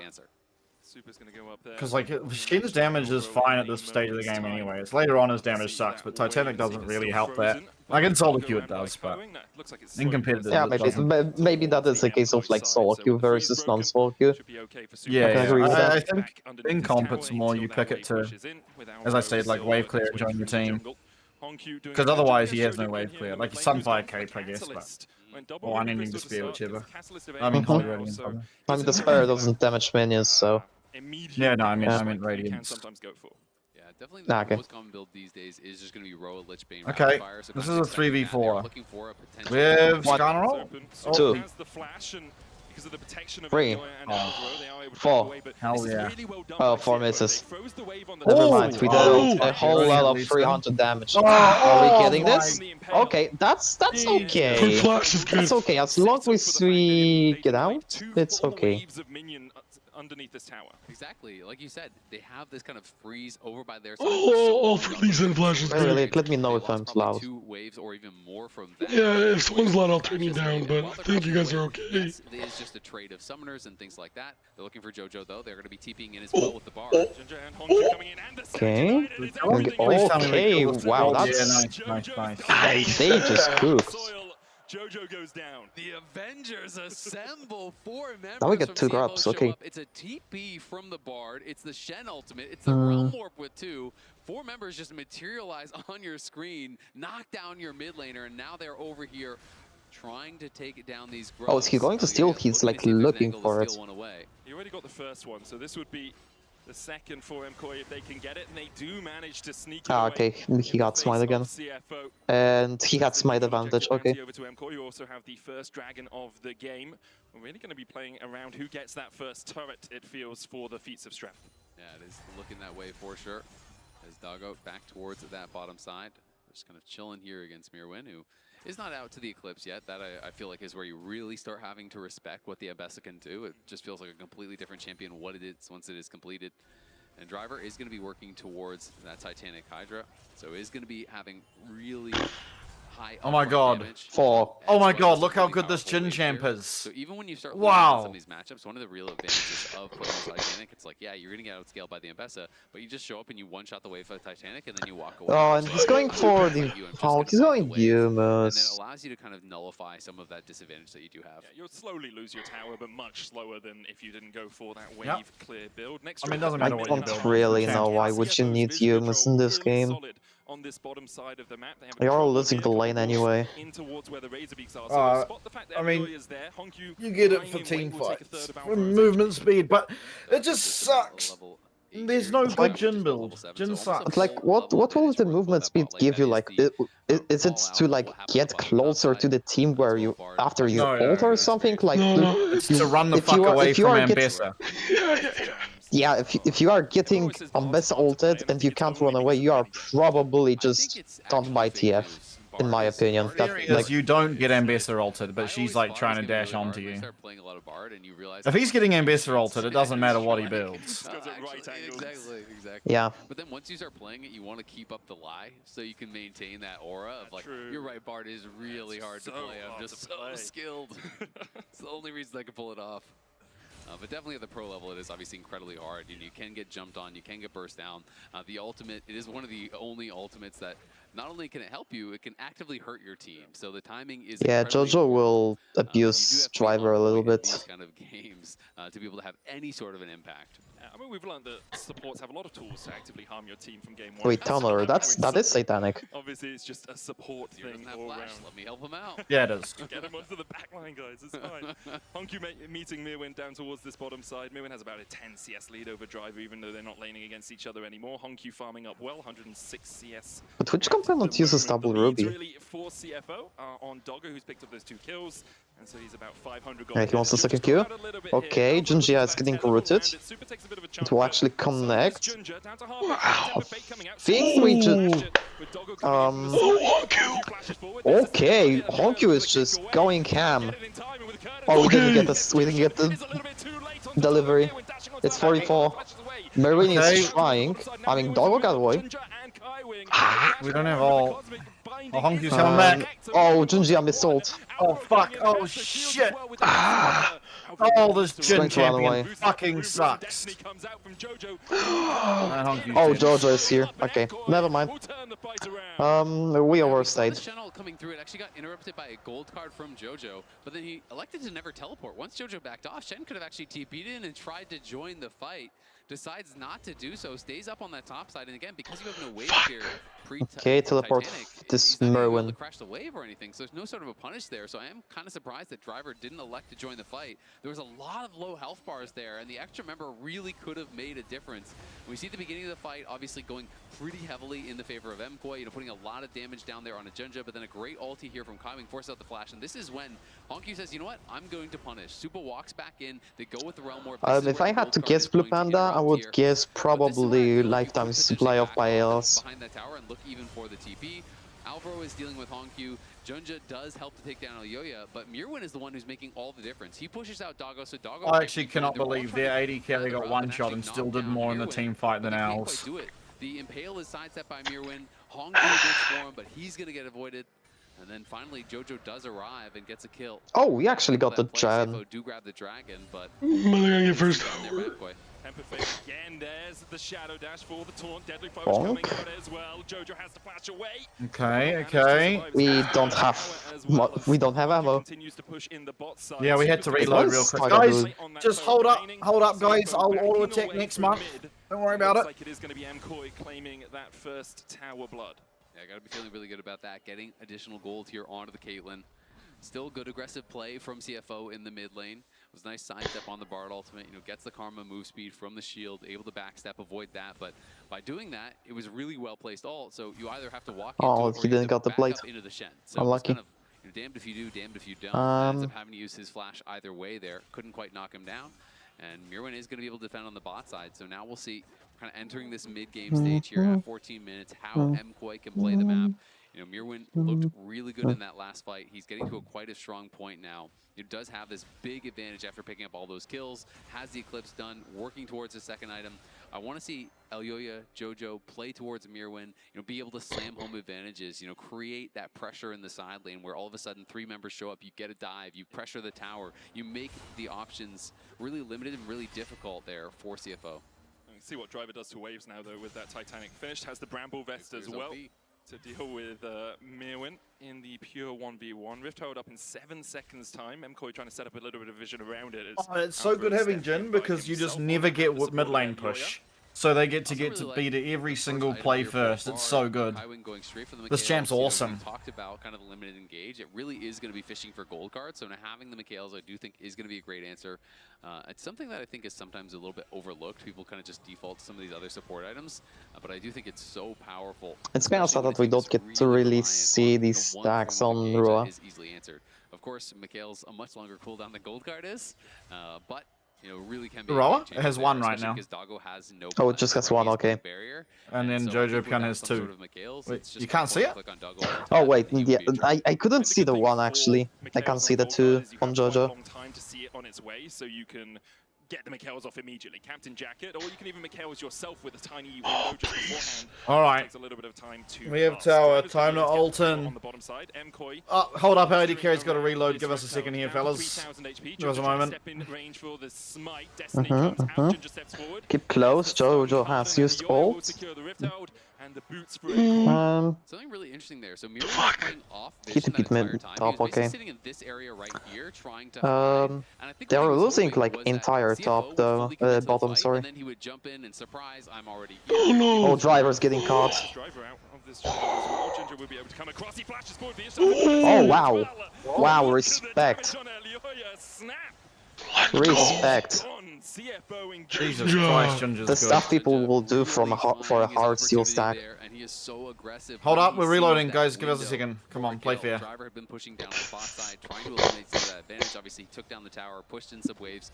Had 1.3k. I assume the gold lead. Thank fuck our jungler's Junja, and theirs is EU. Last checked in, and Junja is the one up well over 1,000. Hot damn. He is playing that tank that could be difficult to deal with. Somehow we have a chance, despite what champion our AD carry trolled us with. Stepping forward, hits him with the gold card, pokes him down.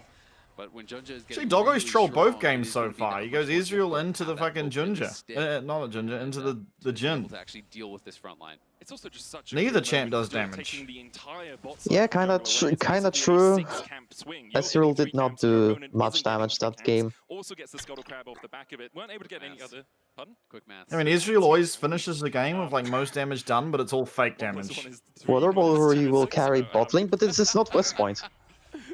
Anyway, no other neutral objectives to do. I did a little bit. This is a very niche joke. Now we're back to Fast and Furious. We need to get feedback. No one will get this joke, sadly. Days eating Taco Bell at 3 o'clock in the morning while in the LA studio. We had him back for a playoff game. Yeah, it was good. Yeah, solid caster. A little bit bolder than I remember him, I think. A little bit bolder? Yeah, he's lost a little bit more hair than the last time I saw him. Fair. Yeah. Happens to the best of us. Yes, it does. It's like you all know the medic stared right at my bald head after I said that. It's the reflection from the lights, as I can't avoid it.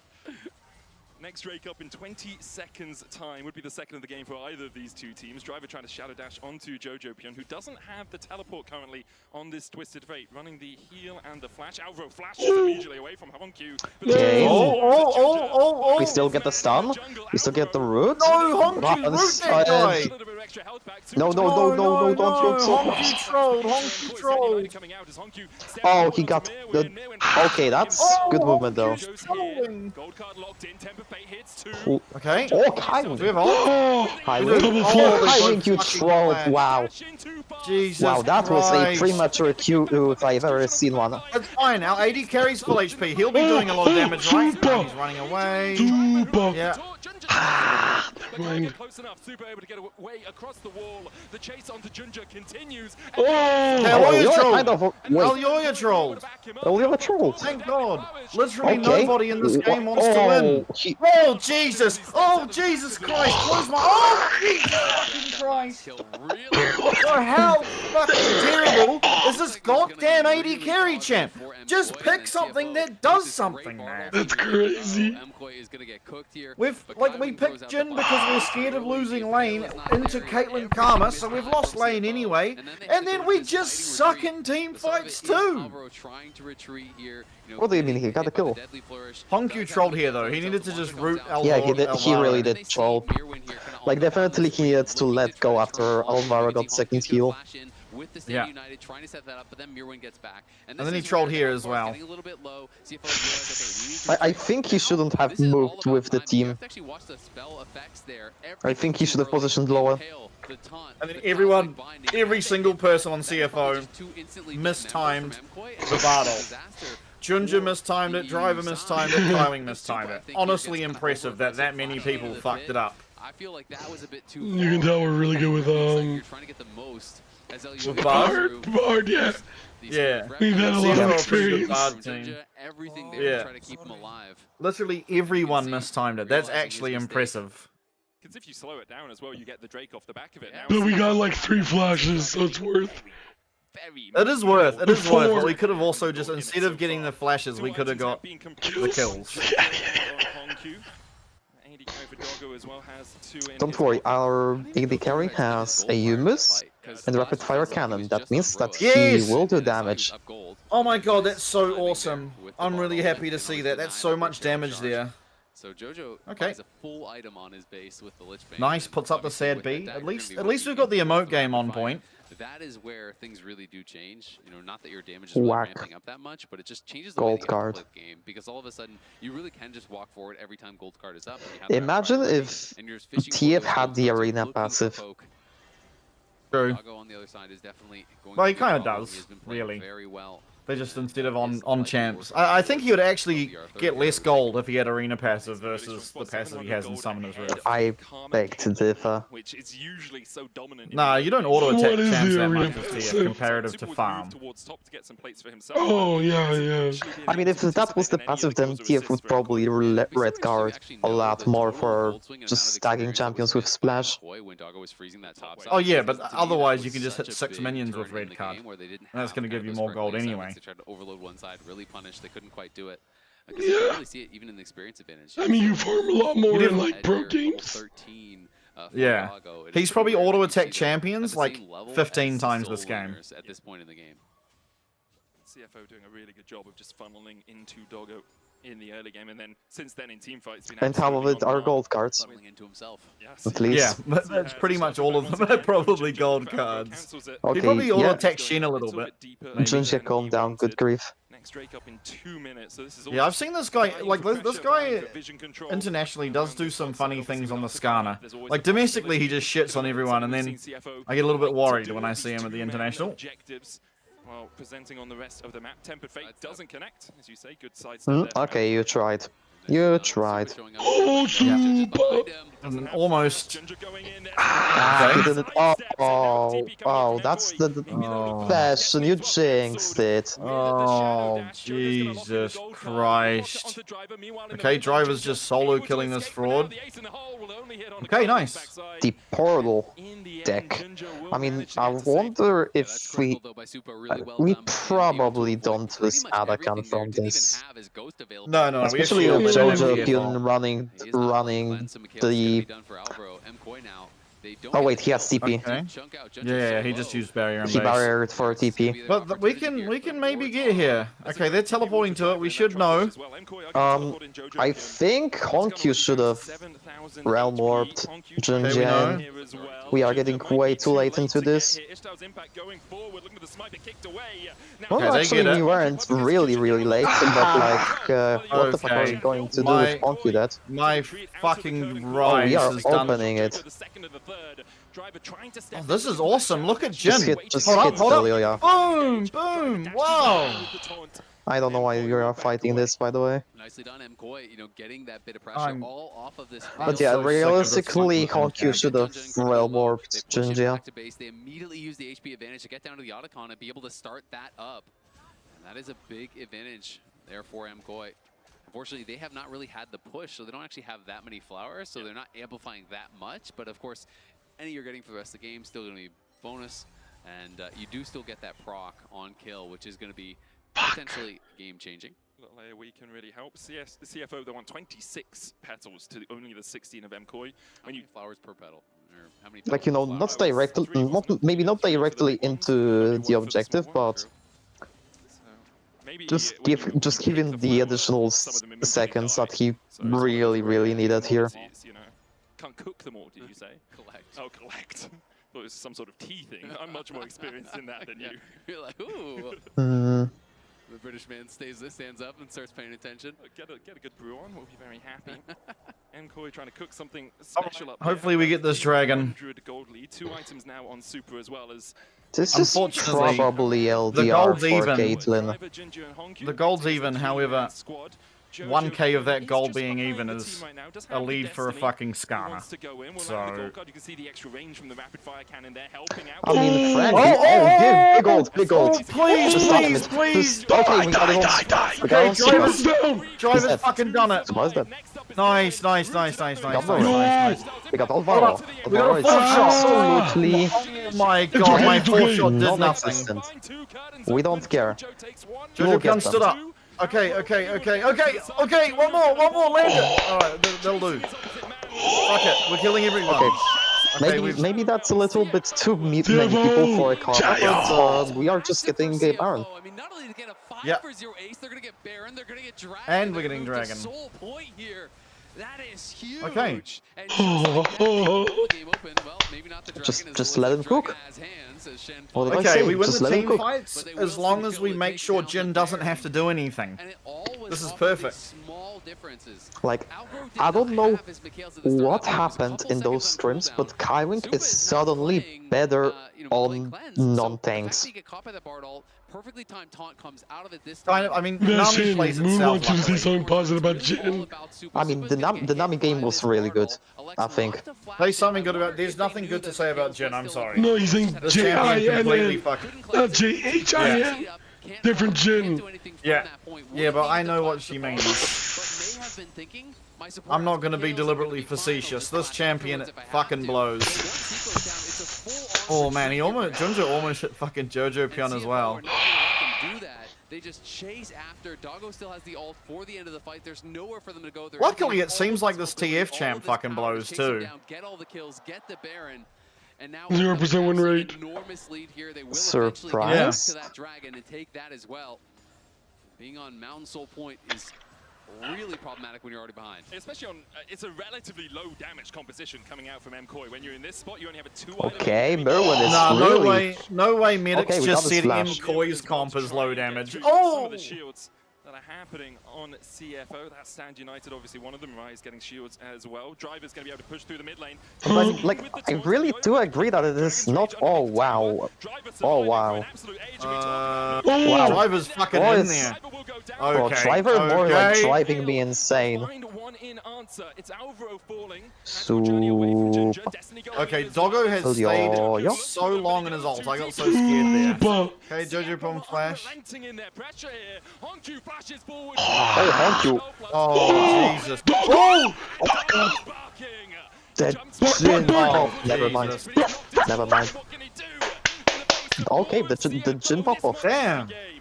Your voice actually is perfect to do that now, Kevin. Dude, I actually got so scared when Doggo, like, stayed in his ult. Fucking Merwin is just, like, walking right next to him. I was sure that guy's about to get fucking ambassador ulted, but... For the rest of the team to come over, and CFO with this gold leader just so confident to continue. Where's the Varus top? Where's the Nico top? Oh, this guy's a fraud. Kaiwing TP'd, I think. What the fuck is Jojo Pion doing? Bro, the unsealed spell will teleport. Jojo wants to enjoy Canada. Trying to heal him up a little bit with these Bard health backs, but I don't know. Dude, you can take Jojo out of that NA, but you can't take the NA out of Jojo. As you say, a bit risky, but we also talked about how little MKOI actually have in terms of hard engage. So, assuming Doggo just plays a little bit further back, he's fine. Use your front line. There's the redemption. Back to full HP. The inhibitor tower goes down. Baron about to expire on them, but they can just push forward for the inhibitor. Driver is just like casually letting himself get hit by everything. CFO electing just kind of. Oh, he has the W. Honku has no ult, has no TP, so they don't want to over. He has the W, yeah. I mean, he stepped in the traps. He has the W, he has the passive, he has the redemption from Kaiwing. It just works. For MKOI and their fans, and that is going to be the reality you are facing down. This guy has so much move speed, has the full IE, 7, 0, and 8 now. Dude, this is a 3-0. And CFO on the precipice. It could be. Moving us to match it could be, yeah. We might be getting a win with Jin, which pretty much secures a 3-0. A couple of hiccups in the mid game where MKOI were able to get back, but they did take away Doggo's racist Caitlyn though. see them getting caught out a little bit in the red side jungle. Yeah, but the thing is, KaiWing still has his champion pull. Yeah, that's his true. champion bubble hasn't been touched. Yeah, Nami's still there for him. Absorbing the initial stun. Tempered fate after tempered fate from KaiWing hitting And we still got rest to actually like double in whatever Merwin will get up to. Alright, let's just not let rest in after that one game. Even building towards that guy's bad. is going to be a warm which if he gets there means well I think we get rest on this game 3. If we lose, we probably bring Driver back. Really all up to Supa, and This guy hates the LCP. No, we just need to. Bro, look at what Driver's doing, bro. Keep this guy in. I mean, my reasoning for this is that it will be an elimination game for KOI. Merwin is going to pick something obscenely non-standard, and I think rest would be better in adapting to whatever Merwin throws at him.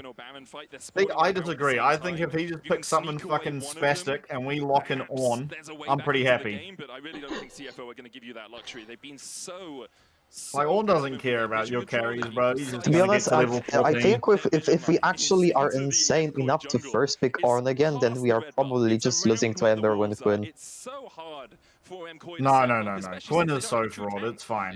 That champ is not real and cannot hurt you. Right now, but he needs at least another member, or even 3 of them, to actually put pressure into. Also, Orn's not that bad into Quinn. Absolutely, and Elioya just hasn't really been able to get much value on the Lee Sin so and far. as far as tanks come, there is anyway. always the Well, opportunity. like she's not great. He's not like it's not like the best matchup in the world, but as far as tanks are concerned, it's like the best tank into Quinn because she can't really jump on you. 2.6k, it's going to be very hard. I mean, she can't really jump on you, but she really just hides your W and the I feel. But that is going to be. I mean, you don't use your W until she jumps on you. Is well and truly online, hit level. And you can go like airy on. Strong. That's actually not that bad. You're gonna have to find those kind of picks. You're gonna have to find those. But it's definitely not. You don't want to go spellbook. That is actually interesting, yeah. Well, you can go spellbook, but like you have to camp like fucking exhaust. That is like an interesting theory, actually. He's behind them. As he is behind them on that flank position. The dragon secured by Honkyu in just a moment's time. Has that realm warp. That's why he's been left. Okay, we have Dragon Soul. Oh god, Elioya's not even in the we hit the top, okay. No, we know. Has Mikhail's. Wow, Honkyu is really deep. Yeah, Honkyu is fucking but going in there. It just works. It just works. Look at the Oh Jin. my god! It just works. Holy fucking Honkyu, baby! Holy Honkyu! Yeah, that's Okay, just alright, Junja, triple mountain. Get back in that Baron pit immediately. Wait, Trifer is just like trying to end. Not gonna be able to do anything there. Honkyu knows his strength, pairs up with Driver, and they're on the march to take down this game. Wait, Alvaro is mantra queuing the wave. Oh, nasty. CFO can just come in. The inhibitor does respawn in the mid. Doggo 10-0. Doggo is 10-0. Worse than his bark. And CFO pushing. He Elioya is. trying to defend, but what can he do? And I'll tell you what, almost none of that was his own doing. How the But we got fuck there. is Doggo Alright, 10-0? we got a Jin win, which means it's a 3-0. Nearly took down T1. Doggo is good, Doggo is good. His champ sucks. But honestly, this game, KaiWing did really well. He sucked after the battle, but his battles were all really good. Like he couldn't land a Q afterwards. He couldn't land a Q afterwards. There were some ults he missed, especially early on. Yeah, But but almost overall, all I of them agree. got flashes though. Like even the ones that didn't hit anyone, someone flashed out of it, and usually it was Caitlyn. Really great into the MSI. He actually played really well as Bard this game. This was his best Bard game I've seen. Which, you know, the bar was not very high, so his other Bard games completely sucked ass, but this one was good. No pun intended. Sweep, but my day's a little bit better because we have a Okay. very special guest here, Cloud9's Vulcan. Okay, big. Thank you. It's nice to be here. Yeah, it's great to have you. I wish it was under better circumstances from the EU camp, but Hey, I who- think you're really happy to see that. Who's there? Yeah, I am also. I mean, unfortunately, our last hope of NA. Oh, not last Vulcan hope, is here. going strong, Yeah. but- I didn't hear who they It's let down said. by the fact that the four European players, sorry, are letting down my little brother Jojo. That's what I was about to say. In fact, if you were here earlier, you were his good luck charm. Where the hell have you been? I just got here. I don't know. I mean, now you should be good, right? I just arrived. I mean, Surely. he was missing CS and stuff in lane in game 1, You know so what? I'm glad you're I here. dig this But braid nothing from was his Shox. fault, I'll say that. It was a Feels team really good. error, and especially Oh, I don't know how Shock just always comes in a new fire outfit. So what I want to do, since you missed Oh, the game, yeah. since you were in the Every car, time. This is I want amazing. you to blind react to a few things. The first thing is a draft, and I'd love to know from your professional opinion how you thought the early game would play out when you see a draft, as you will in just a second. And there's one pick in particular that you're gonna love. Boom. Bard. Yeah. That's the one thing that sticks out. I mean, the thing about the Caitlyn Karma with TF is they should be able theoretically to snowball. They should be able to get turrets, push their lane, you know, be able to snowball that way. But You know what's the irony here? Like, I am the only, like, EU resident in this call, but at the same time, I didn't watch LEC at all. So I actually have no idea what MKOI's, like, champion pools are. I watched a bit of At it. least in this meta. Yeah, I mean, LEC is pretty fun. Oh yeah, Shox is also hosting CS. She's fire. Semper TF, and you're very comfortable building Mikkel's as well. Yeah. What's up? A pretty expert read. Although I think what's going to be crushing if we can queue up that first replay is that I would love for you to have been right. Yeah, about Shock's the host global fucking heaps of advantage. stuff. It did come through in She's the so This good, is though. amazing. My god. But they didn't even have to wait for the globals to be available before it Bard portal all is almost came global, right? Look at that crashing range. down. Oh, The beautiful. jungle gap. I mean, Unfortunately. and this was, I think, the unmitigated disaster because the strong points you highlighted, the Caitlyn Karma, the Twisted Fate being set up, just got kind of obliterated in the first few minutes of this game. Oh, Yeah, Junja's that's so also good, wrenched man. in your, you know, your whole game plan. But his And Skarner to does be scare honest, me yeah, that's internationally. tough to watch. I don't know what it is. Yeah. I kind of wish I didn't, to be honest. Same here. I think it was because of that one game where he went 30 minutes and got one singular heart seal stack. I think ever since that I've been a little bit scarred. Oh, why, yeah. At Worlds last Yeah, year. yeah, that sounds realistic. I do think that there are definitely some slots where you just should pick Warmox over Heartsteel. Well, you can't go Games. Warmox first anymore because you don't get the bonus health. Yeah, exactly. The two people that we are always looking at coming into this tournament is Junja. You mean like region or the actual bonus health? The regen. Well, I don't think I care. Nah, you definitely do. I mean, that jam. I think the second passive makes up for it. No. The items efficiency comes entirely through the regen passive. Yeah, and I think Otherwise, it's a super inefficient item, especially on champs that don't have any like. Really? Yeah. If they, especially if they don't have health scaling. Like Skarner does have a little bit of health scaling, but not really that much. So you'd rather just go Heartsteel, and then if you want Warmogs because of the regen, you'd go it later. But you generally just go to Unending Despair. Like a driver got fucking baited here. Tempered Fate after Tempered Fate after Tempered Fate, and I mean, isn't Warmox by itself like already 200 gold, 200 HP more? No, like 220. It gives you 1,000. It gives you 1k and also 12% from the passive. Yeah, but then you need like 1,500. It makes it really good, but in the same case, I think it's 1,500. It might even be more now. I can't remember. You don't have as much value. But it definitely doesn't give you enough. That's why, like, cost analysis. Depends on the draft. But what's that guy? Eloise. That's why he always goes for a Giant's Belt before he finishes his Warmogs. Because otherwise you don't actually get the regen passive.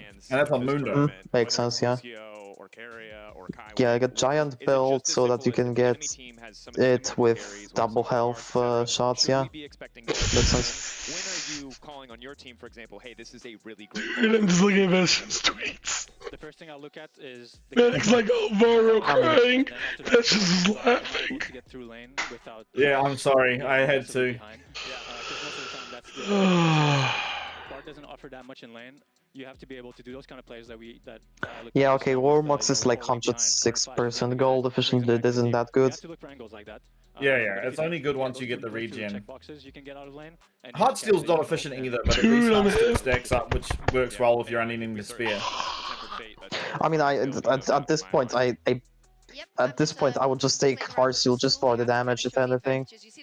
Yeah, that too. You have a little bit of burst. Because, like, if you have to choose between, like, the two of them, there are spots where Heartsteel just, like, doesn't really scale that much.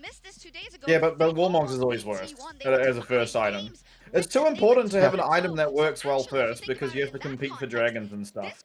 So if you're ever going Warmogs first, you're just trolling. CFO has been so strong at playing around objectives. Even when they make mistakes, they played out the situation even better. Like a good example is like MKOI in the red side jungle, I thought, had windows. They had an opportunity. They had a good chase down. Then Lee Sin dies. Then it gets like reset a little bit. So I want to see a little bit more out of that team. That being said, there has been a shift. MKOI selected blue side. Rest is subbing in. So it's always frustrating going up against this team. You're like, okay, now I'm prepared. Like Mirwin's doing well, and then you have to deal with the roster but as well. We do have Vulcan here, and I know you're conflicted because JoJo is on the roster, but you hate EU. So what do you want to say about this next game?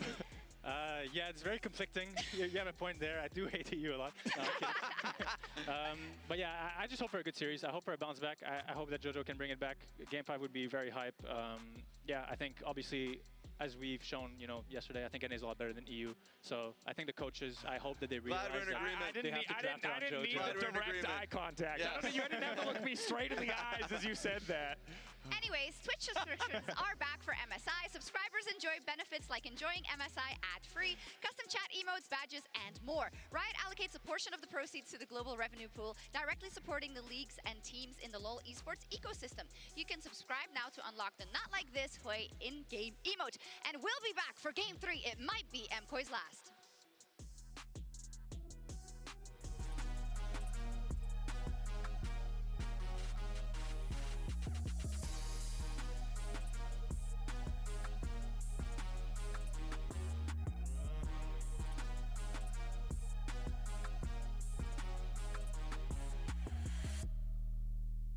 Alright guys, I just landed in China. Let's go.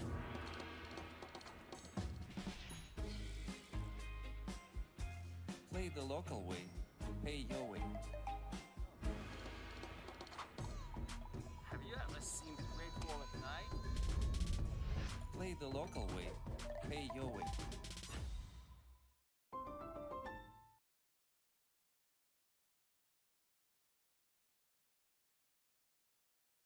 Get summer ready at Verizon. All new and existing customers get iPhone 16 Pro with Apple Intelligence on us. Yep, iPhone 16 Pro on us. Only with Verizon.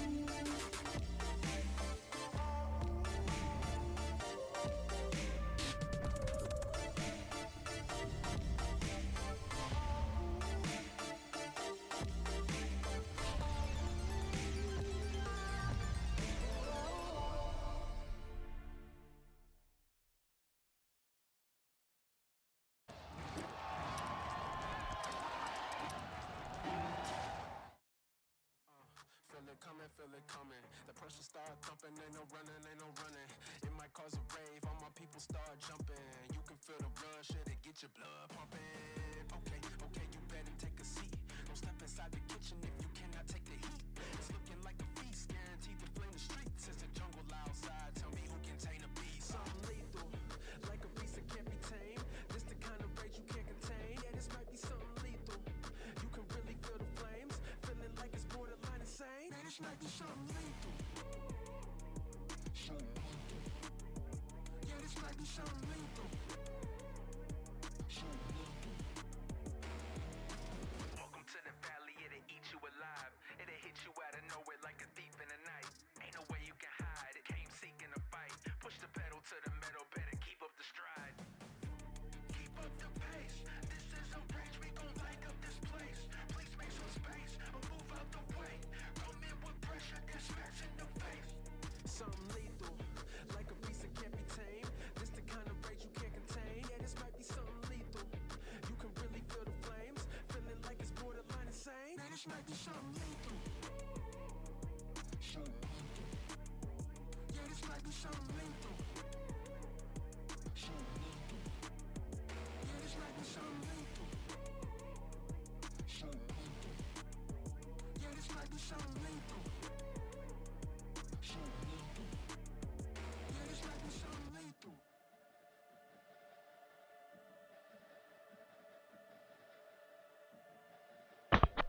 Yeah, let's go. CFO's winning. CFO.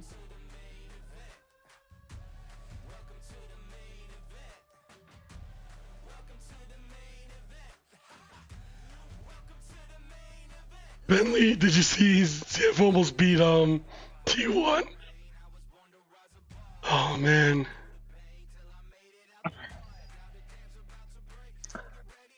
Okay, this next hydrate is gonna be for me.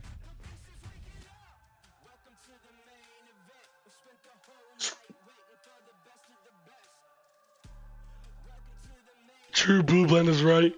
Dojin's supremacy is not certified.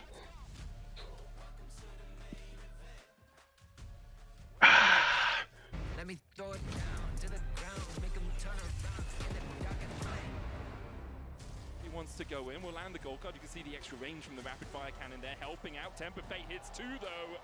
As Super needs to get out of here, taunted immediately. Junjo on the chase as well, and Super has no recourse to survive. Next up is Mirwin, rooted up. The Mikhail's too late. The Ishtal's impact into the Impale. Oh yeah.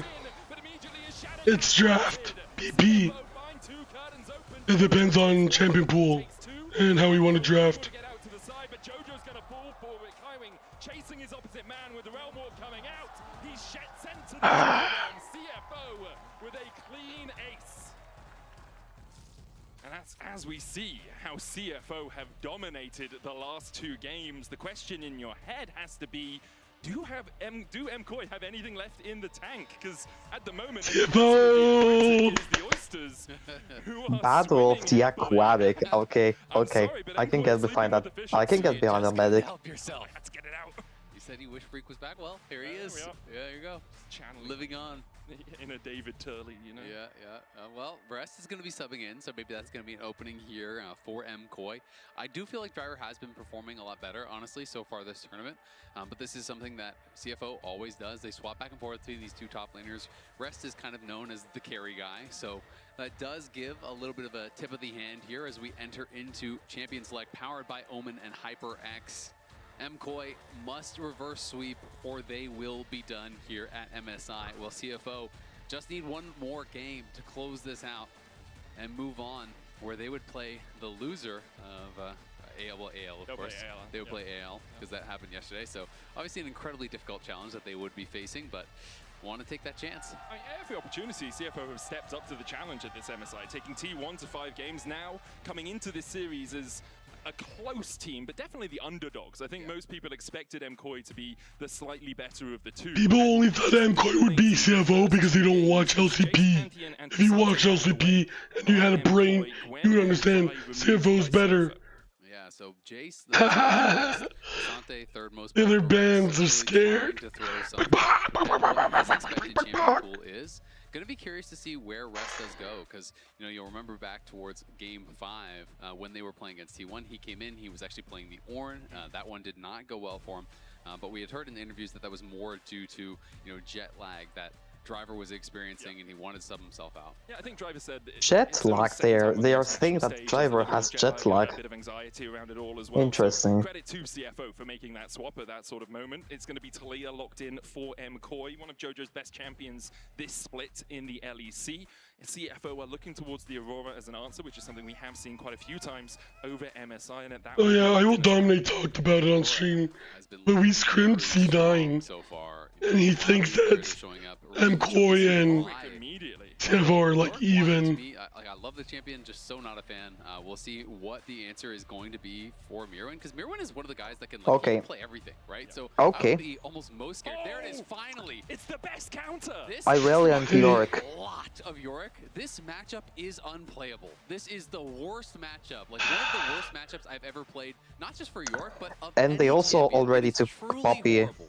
Every time you spawn your ghouls, Aurelia just Q1 shots them all, stacks up the passive. It is so hard even from ahead, to actually be able to win this out, you need your jungler. Like, you need your jungler to be able to 2v1, put you in a position where this Aurelia is just slammed into the ground, because it is so tough. And this is a matchup that I've almost stopped talking about in Pro, because no one wants to play Aurelia, because it is such a risky pick. Aurelia has to be flying in, playing aggressive in those side lanes. The only way you win lanes is by throwing yourself into a position where you're easy to gank. Yeah, it really is, and I like what CFO have done to answer it by saying, okay, if you want to go in on the Aurelia, we're going to pick the Nocturne. Gives you side lane threat, but also, as soon as Mirwin's jumping onto the backline, Paranoia's popped. The rest of his team can't see him. MKOI tried to mitigate a bit of Aurelia's weaknesses by picking up the Poppy themselves, because obviously Steadfast Presence, very powerful into a champion that just wants to dash. Yeah, no, absolutely. I mean, it's going to be really interesting to see how they actually plan this out. To me, this game is already almost entirely about top lane. Both of these champions are extremely What kind of AD carry does Koi pick here? useless if they are put into the ground. So we have to see drafts, I think, that have really kind of bot lane. I don't even know what's available anymore. Probably need something that can like survive on its own. Need a lot of help.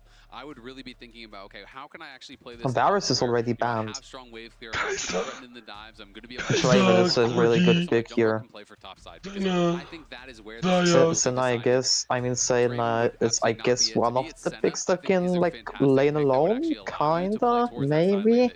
Pretty good at actually I don't think that 50 range does really matters. It's really easy just to sit in that mid lane. Kai'Sa, like the Nautilus alongside it as well. It gives him a little bit of extra safety. So like this is like the angle of like maybe 1v1ing this Aurelia. Instinct and the supercharge, you can avoid a bit of damage, but as you say, full dive really seems to be the name of the game for CFO. And like maybe going like all in dive.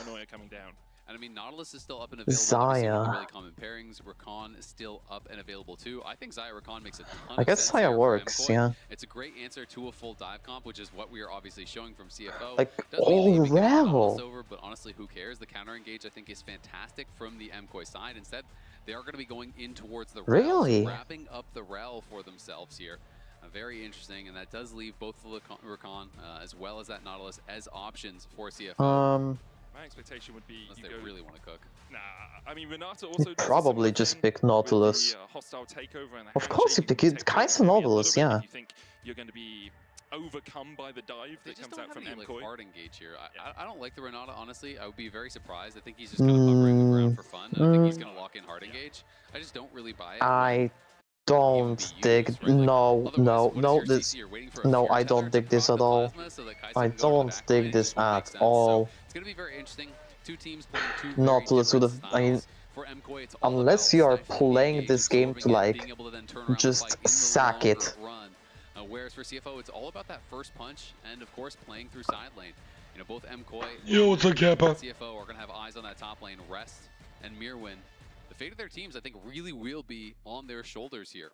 Yeah, I think we're gonna get outdrafted. The last time we saw her was back in 2020. I think our draft is kind of hard to play. The team that MKOI then became, or came out of, at MSI. So it's going to be really interesting to see how this Aurelia does. A lot of weight on mid. CFO's 2-0. We're up 2-0. 30 seconds as Keep one more win. For now, we'll see the coaches handshaking on the stage. They need to win 3. We need to win 1. CFO 1 game away from a historic victory for the LCP, for the APAC region. A few times we have seen this region manage to beat out EU, but all time it's like 9-23 in favor of EU. In series, it tends to be close, but EU comes out on top. Yeah, absolutely. But you also have to take in consideration. Nautilus, did he actually get banned? We saw that CFO was able to 2-0 KC and then had a close best of 5. No, Nautilus wasn't bad at all. They actually were winning a lot of games there. This team is something different, right? And we have to respect how good they have gotten. CFO really is a threat on the international stage. They are absolutely proving that. Mirwin, though, this is the kind of game that is make or break for you. You are known as one of these really impressive carry players who has this deep bag of champions that you can pull from. This is an absolute hard counter in the 1v1. Yeah. You have the opportunity to take over this game, and I really want to see if he can actually step up with all the pressure on his shoulders and do it, because Aurelia, it's not just going to be about the 1v1, it's going to be about that later stage. Comes in, crash down from Alvaro. There's the heal coming out as well as CFO will just start to retreat. Ghost was used by Super for the chase. So it's Are a we solo for really Zaya. I recalling think behind the wave? This is too late on a recall from Doggo. Not going to be back in the lane too early. And Alvaro and Super trying to make sure that he can't get back easily. Watching from the crowd, hanging out. Yeah, it is going to be a bit of a tough start. So you lose your potion, you're still not going to be full HP. But that was a risky invade. They were just kind of trying to walk in blind. Yep. And as a result, they are punished. So MKOI going to be really happy about how things are starting out. And all eyes on the top lane here. Again, it's not like it's just you're just going to straight up kill him at level 1 or something. But the whole reason it's so difficult is because of this interaction where you summon the ghouls, Aurelia just Qs them all, one-shots them, heals up, gets the passive stack. Okay. They're going to force Doggo away once again. I mean, yeah. There's still good damage down to Doggo. We did see the shared champion pool between Mirwin Why and did we pick Rakan? hasn't brought out the Aurelia so far this year, unsurprisingly. I don't think it would have mattered if we did that level 1. Is the one to get that Gromp and should be able to walk away from Ginger here. Looking for the slam into the wall. Won't have enough damage to kill him, but definitely harasses him out. Using the bot lane pressure well there, Elyoyo. Yeah, why did we pick Rakan? It's not a Rakan issue though. That buff, and Junja had no smite. He'd already used They real walked in blood. One. If they did that with Nautilus, they would have been fucked. Here for CFO, so you've got to be so happy about how this actually starts out. They already got to play. Doggo had to base with 1 CS. He just had passive gold that was enough to get him another potion. So that was his buy on the first base. Plus, the Rakan's good with Nocturne as well. And things just going to get that much more difficult. Trying to figure out how to win. The ghouls come out, and there they go. Very quickly back to the grave. That's the power of the Blade Surge from Mirwin here on the Aurelia. Good start early hit for MKOI. I think this Zaya Rel is going better than the Caitlyn Karma was in terms of 2v2 pressure, which is surprising considering how strong Kate Karma usually is. Absolutely, but you have to take in consideration how the level 1 went, right? And it was really about that aggression, as Mirwin again just going to be able to heal up, and now with the passive stack, I don't know, I feel like we could have pivoted. I think we could have pivoted in this draft on like R3. Oh! Let's go, you! Clapped. Man, slapped him completely. Oh, Honku! Fuck me. Able to actually take him out. Elyoya gonna get supported here as well. That's a TP from Honku as well.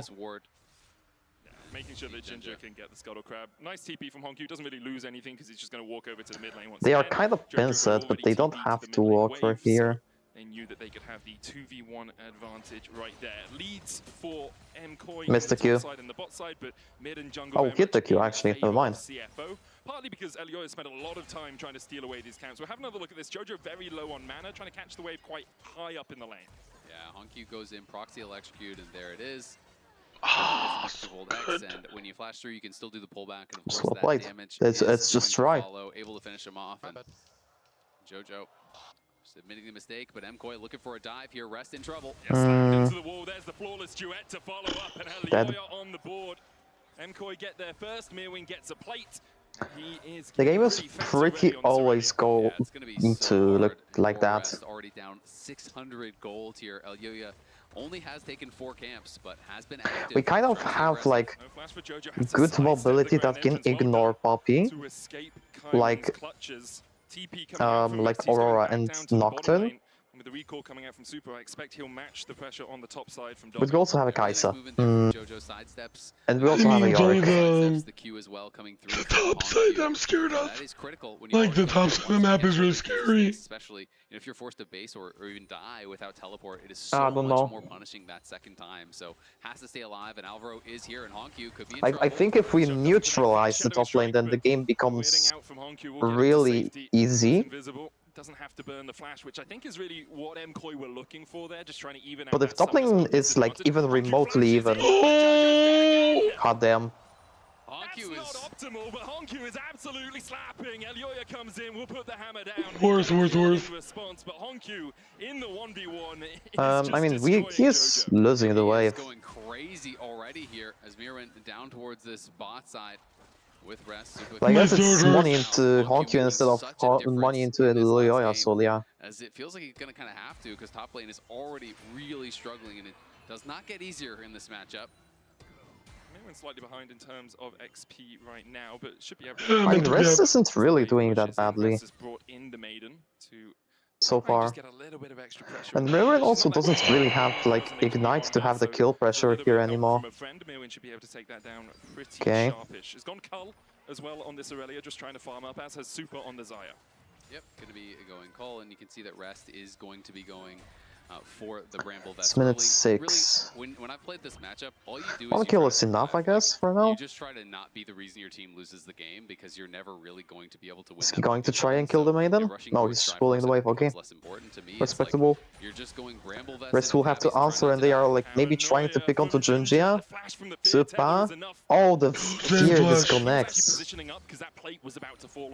I don't think this is good for us. I think we needed the kill. Puts down the cage, but I don't think Rest is able to escape from this. Oh, is Jojo getting one-shot again? Still fighting. Jojo down to a 3rd HP as Rest falls on the bottom side.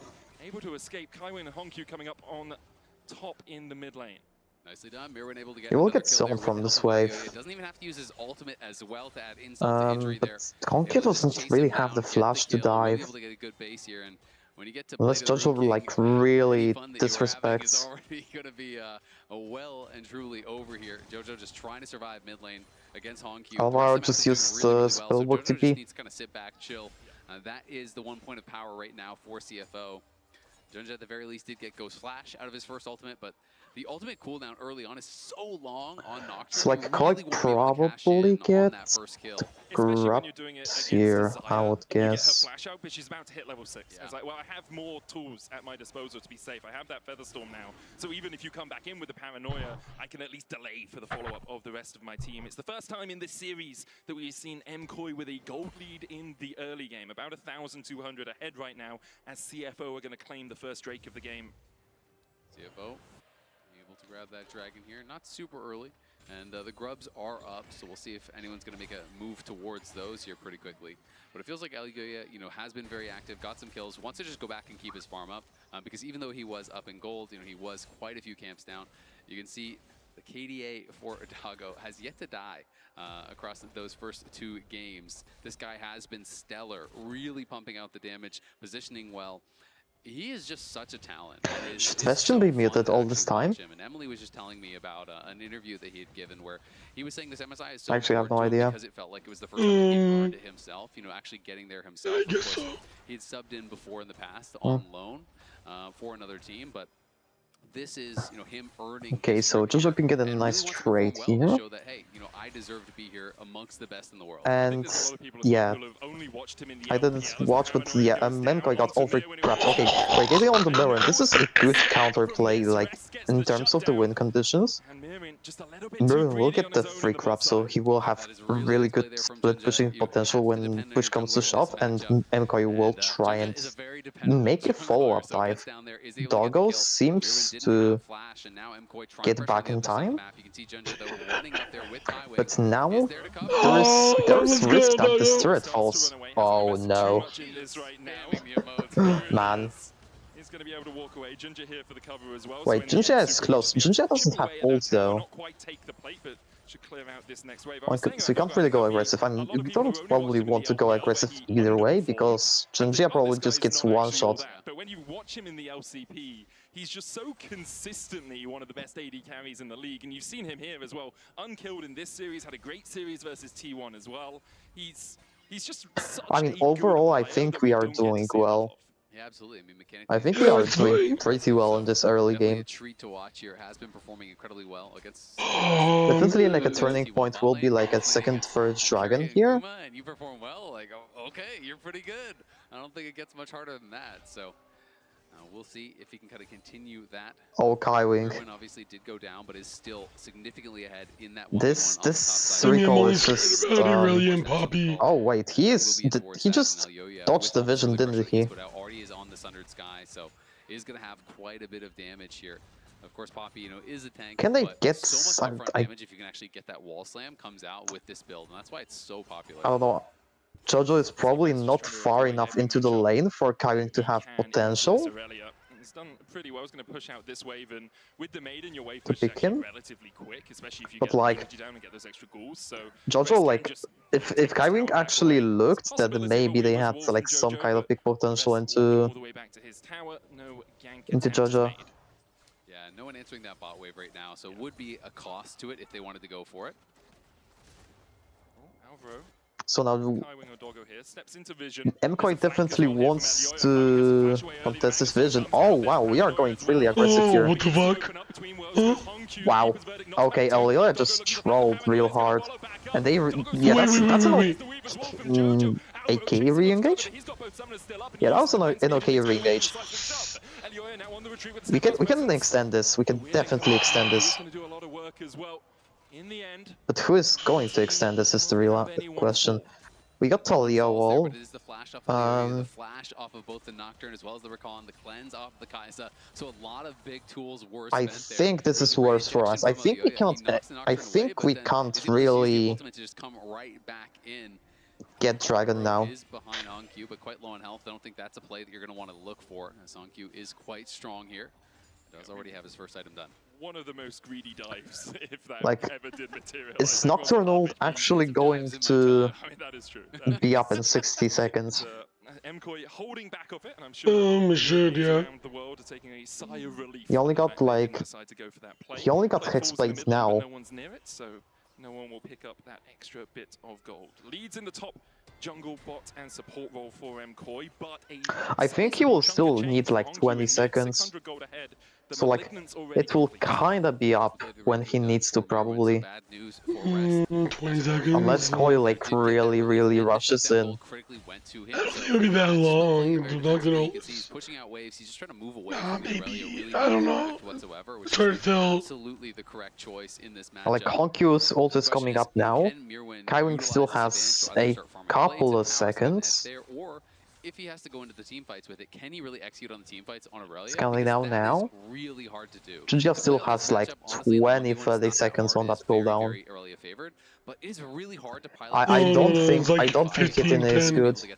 It's almost up. I don't think hitting is good. Neither of the top laners have teleports. That's going to be a 4v4. Unless you do it really slowly like this. Magnet Storm is still up. The Drake resetting as CFO decide it's not in their best options right now to continue on. Some more plates did fall up on that top side as we saw that Rest went back to base and wanted to heal back up, get a buy.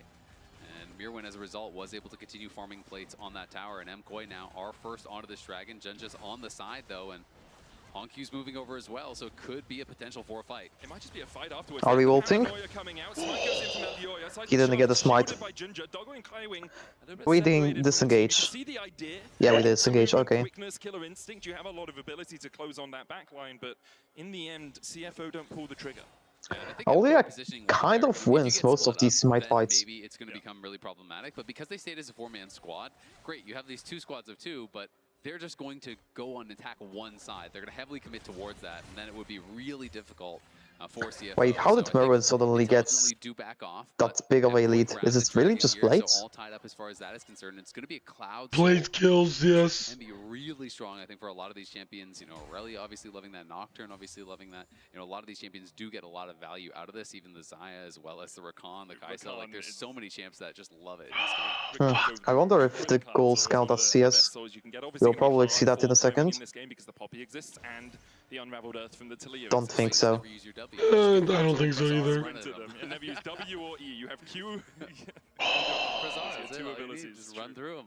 Yeah, we've gone for the Mikhails once again. It has Kaiwing rushing that, only going for the slightly magical footwear there on the Rakan, whereas Alvaro has decided to get the Ionian boots. I think Res will, yeah, Res CP recalls. And for Jojo Pyun, it's the Archangels and the Yuntal Wind Arrows.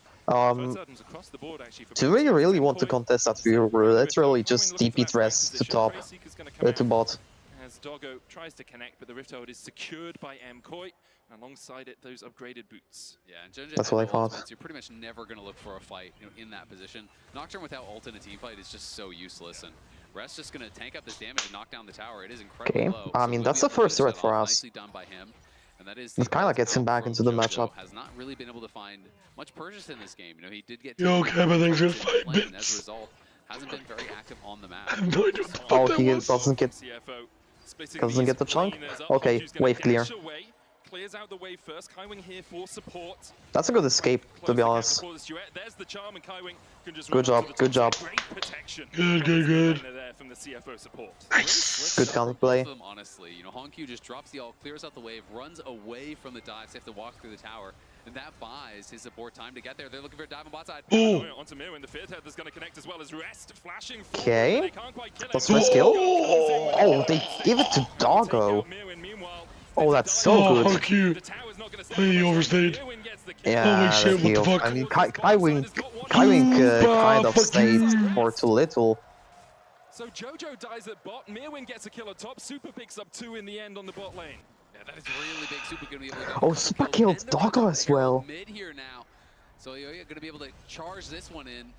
Maybe finish this off as well. It's just the support in the area, so should yeah, it's just disastrous. More gold going the way of MKOI. Over 3,000. Kaiwing doesn't even try to hit DI. Also, and Kaiwing's getting low. He's got to be careful. Yeah, pops the heal. Does have that unsealed spellbook, but yeah, used spellbook smite to actually try to kill the arrow before it actually crashed, but couldn't quite finish it off. Kaiwing never even autos DI. Now for MKOI. As we have a moment in the action. If you're watching the action of Hold, keep an eye out for exclusive drops just for tuning into MSI. All you need to do is be logged in and watching on lolesports.com for a chance to score in-game loot. And by that, we don't mean like a Kraken Slayer or a Malignant's actual skins and items and stuff, no? You don't just get like a Bloodthirster popping up Start in the game, it's a free Bloodthirster. It's the only way I think I'd be able to beat most of them. Oh, that's bad mapping. Can't get to the edge of the ring. Alvaro still chasing. Leoya looking for the keeper's verdict, doesn't connect. Yeah, it's unfortunately flash and he probably still dies. That's just bad mapping. Nicely done, CFO though in the area, thinking about looking for an engage. Do we really just collapse on this? No, no, that's it. That's it, in it. We got super. Okay, the shutdown got Kaiwing got the shutdown. Oh no. MKOI turn it around and get 2 kills in response. Nicely done. Knocked down that tower there too, and Meerwin now pushing. That's not good. That's still not good. Anyone but Kaiwing, and it's kind of worth. Not like this. We're just losing our mind. We're just chaining thing now. What the fuck? I don't know, like. Meerwin getting a kill back, and now he's spamming the emotes. I really don't know why we picked Rakan here. He's letting him know with the penguin dab there. Meerwin really showing this point, has the hull breaker, so clearly he wants to commit to that. Kaiwing, like, I do think it is smart. Picking Rakan just cost us so much agency. You're going to be able to do it as well, and now that you have the hull breaker, the amount of we probably needed to pick a kill lane. Again, you can just focus down the turret, stack up the path. If we actually like wanted to go with this archetype. Flashes in, Kaiwing does land the CC. CFO versus D1 made me lose my voice. To follow. Late on in the game, so hard to actually escape from. Really is. MKOI smiling as they are 5,500 gold ahead in this game 3 of the best of 5. The domination that CFO had in the first 2 games, a not too distant memory, and we've seen MKOI take a few fights in game 1 and game 2 that have swung things in CFO's favor. So Ukage is just calm on my face. Weird way to say flag it. We see Meerwin trying to dash forward. Flawless duet doesn't land the stun. TP coming out from Alvaro to try and protect. Alvaro is here. Oh, that's. Oh, he's just getting one shot. They are both getting one shot. They are both somehow alive. What the fuck is this game anymore? This doesn't even matter. You get to like 1k from this, but they are taking bot. Rest is dead. Doesn't have flash. Maiden is dead. They get everything back. Matter because MKOI again getting a play back on the bot side, getting a kill back on the top side, taking down the tier 2 as well. And now their eyes are on the Otacon here. I think that CFO has an idea that it could be going on. They're charging straight out towards that side of the map, but I don't know that they're going to be there in time. And if they are, Junja has no ultimate, so I don't think they can really do anything to stop this whatsoever, especially with the teleport coming back from Meerwin. Yeah, Meerwin TPing in just gives that extra safety blanket that MKOI needed. Kaiwing doesn't even have smite. Next Drake up in 4 minutes time, but we don't have really prio to like. Yeah, we don't have prio for mid lane. Yeah, gonna be feeling really good about their position We here. can't. I guess we can like invest rest TP to go Can be top. difficult to actually lock down. Just need to continue buying Someone time else for was, Mirwin in yeah. that side lane, play around him. You know, as long Probably as you could have have gotten him, there's not really any 2v2 the that top can be won right now. tier 2. One of them He is probably involving, gets picked off Mirwin, so if he CFO does that. will need to really overload his side of the map With to have Talia any sort wall, of chance. yeah, You okay. need a 2v1, you need a 3v2, you need something like that to even have a chance. And at this point, honestly, Mirwin would have a decent chance, even in a 2v3. Definitely would, especially with the whole breaker and the play of the Ruin King complete. I will say MKOI haven't really set up vision for him on this bottom side at all, so it's quite hard for him to push up because as much as perhaps he could win the 2v1, you don't really always want to take those 2v1s, and especially if your team isn't on position on the other side of the map. So I would like to see Alvaro stepping into that blue side jungle, getting a couple of wards down just to make sure that Mirwin shall receive. I mean, yeah, he's doing it. Obviously, you know, good supports think alike, and also me and Alvaro. Mirwin having to stand back in this wave just to make sure that there's no collapse coming out from CFO. Yeah, absolutely. Really the only thing he is worried about, you know, is Junja collapsing, which makes getting vision a lot more difficult. That's why Alvaro is going so deep for that vision. You need wards in your opponent's jungle, not even just your own, but they're going to go for an age. Coming out, the Weaver's I mean, I like that we are getting aggressive still, but how much do we really get? Nice. Doggo cannot hold until W goes off, and it's too late at that point. And he's dead as well. Never mind. Doggo will cleanse nothing. He misses, but he uses the cleanse anyway. So they get that cleanse out, they get the ult out. So critical tools now missing for Doggo. And CFO just trying to overload one side of the map, constantly looking for picks. But MKOI intelligently just saying, you know what? We can group up too, and we have the gold lead here. So when they are running into these even number fights, they are just getting crushed. They don't have the damage to finish off Elyoya. Jojo hit a really nice multiple man seismic shove. And they're able to finish off a couple kills there. Now 7,000 in the lead here for MKOI. It's going to take a miracle for Yeah, this game really might be hard fucked. to see them being able to come back. But there's always next Oh, it's game. absolutely. MKOI have to be able to actually absorb the engage. Oh, there's always hope. There's always hope. It's CFO, dude. Getting vision in the right spots. You know, Yeah, we still have walking in blind. I think they should be absolutely fine. There's just so much disengage from MKOI if they want it. The Unraveled Earth, you've got the Steadfast Presence, you've got Alvaro going in with the Magnet Storm just to distract Featherstorm. I mean, the way we win this game is probably if we pick off Supa into a good Baron turn. On that blue side has been cleared out. But I don't think those things just... I don't think that we get this. I don't think getting a combo like this is possible with the tools that we have. Okay, we lost our vision on the bot side, so what are we going to do? We're going to move into the top side and try to reclaim some vision here while we're pressuring up to this Yeah, side. I mean, York can play. So guess where he is? Bobby's really good. Side of the map, so that's why. Yeah, the draft was kind of rough. Just now, It's fine, it's fine. So much longer that he did wait, you know, really playing. I realistically think that we should have pivoted R3. But like that would have been probably like the best way out from the draft, but like I understand why people don't think of this. Can we pick Yorick Nocturne?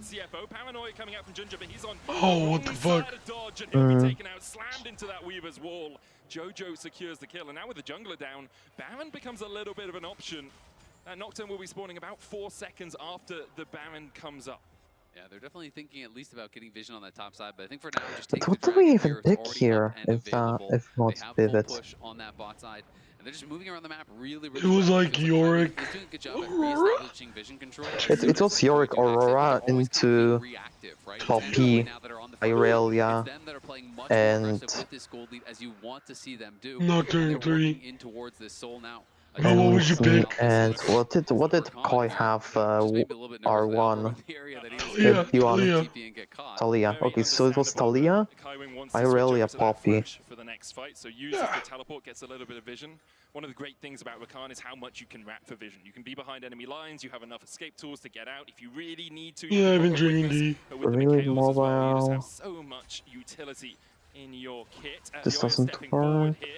A 3-item Kaiser is No, I just think it was like fucked at that point. You already have Aurora. That's okay. Not guilty for now. The paranoia back in. Just Alba using Magnet Storm and jumps his Can't way really away. pick Lilia in this MKOI will spot. escape with their support still alive. I mean, the problem is Doggo wasn't actually hitting anything there, and if Doggo's not hitting, they have no damage. York had already lost ultimate. What else and, can we without that baiting, do? you are doing very little damage. Junja ults in, then immediately flashes out. Honkyu uses his full round of spells. He hit everything, but it's just not enough to kill them on your own. Their only consistent damage is Doggo at this point. And Doggo knows, I cannot just I don't think Sejuani would be good either. Die, so he couldn't really follow up. He wasn't in a position to do so. And as a result, CFO spent... No, I think Sejuani would also be bad. And don't get much of anything I mean, the thing is, like, you probably would pick Aurora, knock two, and then save 3 for, like, the top. These are the kind of things that you're thinking about to try to come back in a game like this, because any sort of normal I guess Maokai? MKOI starting off the Baron though. Smite from Elioya already used. Guess you play Maokai? TP coming out from West as he looks to join the And you try to play something like Azeri lane? Kaiwing already down. Kaiwing didn't get it. Kaiwing had worse smite, I think. To secure the objective. The Weaver's wall coming out though. Elioya has other ideas as he dashes in onto Honkyu. Magnet Storm on Honkyu means that he can't escape between worlds. Jojo still looking for more. Junja lands the fear tether onto Alvaro, but the stone still connects, and the Shroud of Darkness won't be enough to save him from Elioya. MKOI now looking greedily at yeah, that's just like wallets diff at this point. They're gonna do just that. It doesn't look like there's much that CFO can do about it. It's just Doggo gonna try to defend here with rest, but MKOI are pushing and they are looking for the first win. Kaiwing goes in, gets the Yeah, I think going Maokai here would have been good. I don't think it would do much. Wow, Doggo is like almost saving this game. And I did say always almost intentionally. I think our 1-2 was just bad. It just left him having like too many OP picks. Mirren got to be really happy about being able to bust out the Aurelia, the confidence to do it in an elimination. I mean, I think Koi just bans Nautilus now. And he is showing Blind Big York. I think they just permanently take Nautilus off the board. Rest coming in. We'll see if that changes. A 4-game 4. We're gonna hand it over to the we don't unless that MKOI win. Yes. I mean, we can't really B1 Nautilus either. This is a part of him that we haven't been able to show the international audience. They probably don't drop the Victor ban. How much of a gambit this was. We will give some context in terms of the matchup specifically, but the fact that you go for this unprompted, the Aurelia, which he loves, by the way. Wait. Everyone remembers Bison. But you do have to play it to perfection, and if it doesn't work, wait, you're literally this. going home. And it's very often the case. We see this. They left Victor open. They actually left Victor open this draft. And we picked Aurora. That's interesting. Still just strong. The reason he's picked is because he's near broken outside of these counter pick situations, and that's why people go for Cho. Something that offers more to the team overall. Rakan. Yeah, but I feel like at that point the draft was really fucked. Nautilus would also have a hard time. This is true what Finn says, but because of Elioya being there when it mattered, because of Mirwin manipulating the waves as he should in those moments, that's actually what gets him there. I think we just had a really bad plan going into the game. I'm still caught up in this. When did you put this on? Second the game started. Okay. if I'm on camera again, if we only get one game, I'm going out biased and I don't care. If we only get one game and it's with Aurelia, sure. But these are the games that I'm promised with Mirwin. The picks that he has, that he takes to Gambit. It doesn't matter if he's playing. I really wonder if MKOI just leaves now, just leaves Victor open again. In North America, by the way, next game. In LA, like. The only Aurelia we got was a catastrophe, and if you see this composition, you're playing against Rakan, so you can't really engage if he's going for a fight. If you see how like they are just not banning it. Like you have red side, you need top lane counter pick. He did, and the rest did it well, and I feel like some of the fangs were out of the attack. Junja, for instance, right? We saw him impact, and where we called out CFO's manipulation. You were MIA for the first 2 wins. Like, MKOI is just not banning Victor, and we are just not picking it. The first time in this series, they didn't have we don't need to. I'm kind of surprised. Aurora's better. Nocturne can be super feast or famine if you're not getting kills on those first few ultis, and it really goes back to what Victor Pryor's fallen off. Alvaro, fantastic game, stopping the back, getting that early chunk, giving them lane prio. Yoya. This time, not dying in the Yeah. 2v2, thank God, and then Yoya on the Poppy, finally showing up, getting those early kills, getting that thing, and it reminds us how similar these teams are. You have great facilitators in Kaiwing and Junja, great facilitators in El Yoya and Alvaro, and whoever has better tools can just run away with the early game. I'm even seeing the growth from their BLG series, because I still remember like them losing on not being tight enough after winning an objective, after winning a team fight, not leaving at the same time. This game was completely opposite. There were times where you could see CFO standing off, looking for an opening, a mistake, just so they can hop on and get an objective. Didn't happen. The Drake fight, I think it was second or third Drake fight, or I say fight, they got the Drake. They walked out as a team. There was no openings for CFO to come back in. And I think the big thing, you've highlighted it so well, is that once MKOI got that lead, they really did lock in. Because this is a game where, especially with an Aurelia, you get sloppy on your side lanes against this Nocturne pick. They managed to find a way back in, and you really end up having no hope because, as wonderfully highlighted by Finn, highlighted us by here, Aurelia is this feast or famine option, and so it is good drafting from the side of MKOI, good early game, and then transitioning it with the discipline they needed to have mid-late to close it out. I mean, it's good that the Aurelia works, but the bounce back in draft was necessary after game 2. Holy moly. But we're going to see here how even when the Nocturne ult was blasted, there was such a good counter engage and such a good hold from MKOI. But I will also say that at certain points in this game, maybe already now, their wallets were just much bigger. So anytime they would take a skirmish, if Elyoya hits that stun, it's over. Yeah, and all of this happened after the 2 solo kills that Honku had mid lane. I was a little concerned. I was a little concerned. All right, Okay, I was worried. Let's talk about it. Let's talk about it. Okay, I opened the book. Open the door. My Canadian ghost. CFO's gonna win the next game, it's fine. What is going on in these early games? I mean, Dude, Irwin's been playing like a little bitch. He ain't pulling out Varus, stop. He's a little bitch. They don't have more reliable early game ways to take control. I don't think that they are favored. It really is going to come down to, as we approach Game 4, Game 5, the depth of the champion pool and the number of angles they can find to either get an edge in lanes or an edge in jungle support. Yeah, and I will say, if they're getting stronger as a team from game to game, I can definitely see JoJo just having a better laning phase in the next one. We just need to see him kind of wake up a little bit. But just watching these team fights, I love it. Like, it just seems like Mirwin, it doesn't matter what's happened in the past games or what happened in the past series, he will still pick his champions, and he will still take what he perceives as the right fights, and he's correct. So I love the confidence. I will say that for MKOI, right? They usually are pretty clutch, as we see here how Elyoya did in the jungle up versus Junja. They can be very Dude, fuck you. You are just mad because the EU sucks. Now, I will give that same credit to the Flying Oysters because they don't hesitate usually. It's just that they were put so far behind. So they're going to look to stabilize, I think, in this next game. Because I think on even keel, I would still favor Oysters. So far, I think they've shown better games today. And that is the kind of the harsh reality of this brief glimmer of hope, no matter how excited I am about wearing this t-shirt, is I think that you would still favor Oysters as we go into the next game. It really is on MKOI, no longer having side selection as they lost. How are they going to adapt? We have seen of the potential representatives from the LEC as we go later into Fearless, this is a team that does continue to bring out spice. Casted angles become more real. Maybe that can be the difference. Picks that CFO aren't ready for. BLG to smoke T1. It's difficult, and it feels like we're relying on some of the intangibles, especially as CFO have selected blue side and Driver now back. Driver is back. Driver played 2 incredible games. Yeah, again, the Scion, they got rid of the Rumble early, the Shen to follow. I'm sweating. You're talking Okay, Driver's coming back in. for a different reason, Whatever.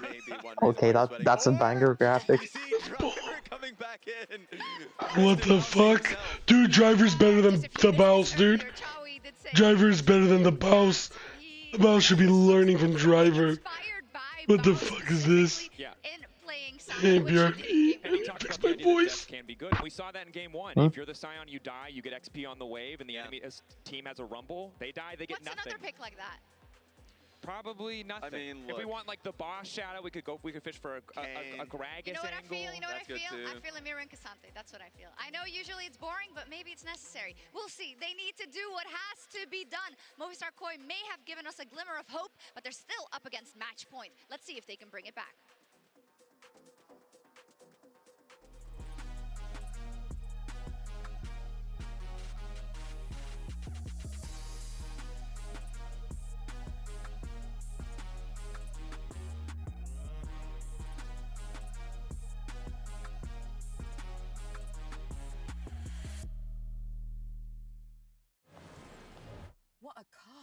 living the dream, huh?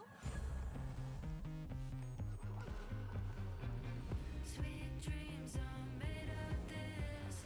Who am I to?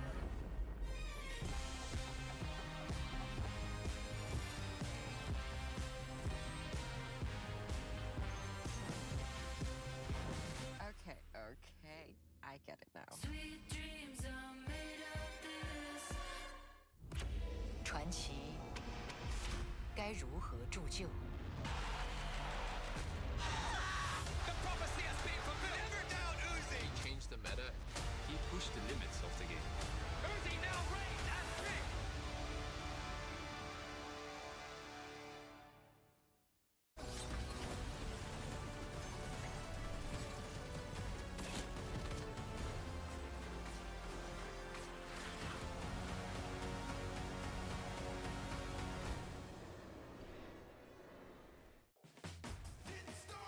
Wait from chat.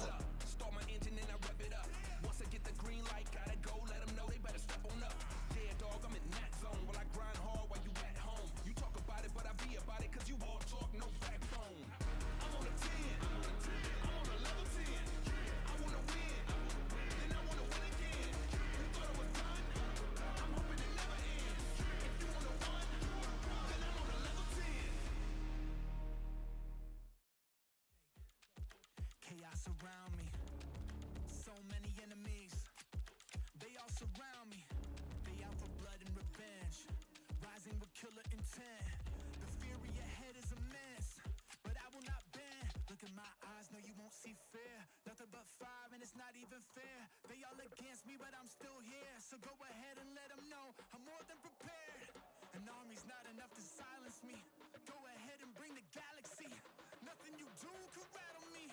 Go ahead, battle me. Get out my way. Get out my way. Move. Get out my way. On my way. Get out my way. Move. I gotta do what I gotta do. No one or nothing can stop me. And if you don't think that I can, just watch me. Move. Get out my way. Out my way. Get out my way. Move. Yeah, vengeance in the trenches with my mindset on a mission. Ain't ready for what I'ma hit with. I'ma go get it, I'ma get this. And I told them I'ma end this, get a witness. You want the fire and I got that. Ain't nobody here gonna stop that. Got more than a 12-gauge kickback. I'm about to get that. No one gonna top that. I've been putting that work in. If you want the crown, you gotta earn it. Don't assume that silence means weakness. There's a monster that's lurking under the surface. They about to know. To doubt me, that's a tragedy. You end up just counting the casualties. Victory is my anatomy. Go ahead, battle me. Get out my way. Out my way. Get out my way. Move. Get out my way. Out my way. Get out my way. Move. I gotta do what I gotta do. No one or nothing can stop me. And if you don't think that I can, just watch me. Move. Get out my way. Out my way. Get out my way. Move. All of that talking stops now. There's no need for discussion. Once you see what I'm about, all of that talking stops now. Let me throw it down to the ground, make them turn around in the dark and light. MKOI managed to secure the objective. The Weaver's wall coming out, though Elyoya has other ideas as he dashes in onto Honku. Magnastorm on Honku means that he can't escape between worlds. Jojo still looking for more. Junja lands the fear tether onto Alvaro, but the stun still connects, and the Shroud of Darkness won't be enough to save him from Elyoya. MKOI now looking greedily at getting a game in this series. A massive comeback victory there for MKOI as the hopes of Europe rest solely on their shoulders. For CFO, No surprises, Driver is back in. Expect to see a more traditional top lane tank and then play that sort of more methodical early game that we saw from them in game 1 and 2 as Jojo, photogenic as always, just waving to the crowd. All smiles. Yeah.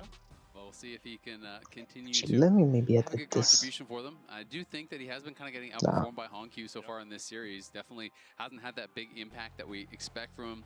His landing, especially against Knight, was really, really impressive. So, you know, I did kind of have high expectations for what he could get done in this series, but has yet to really be able to live up to them.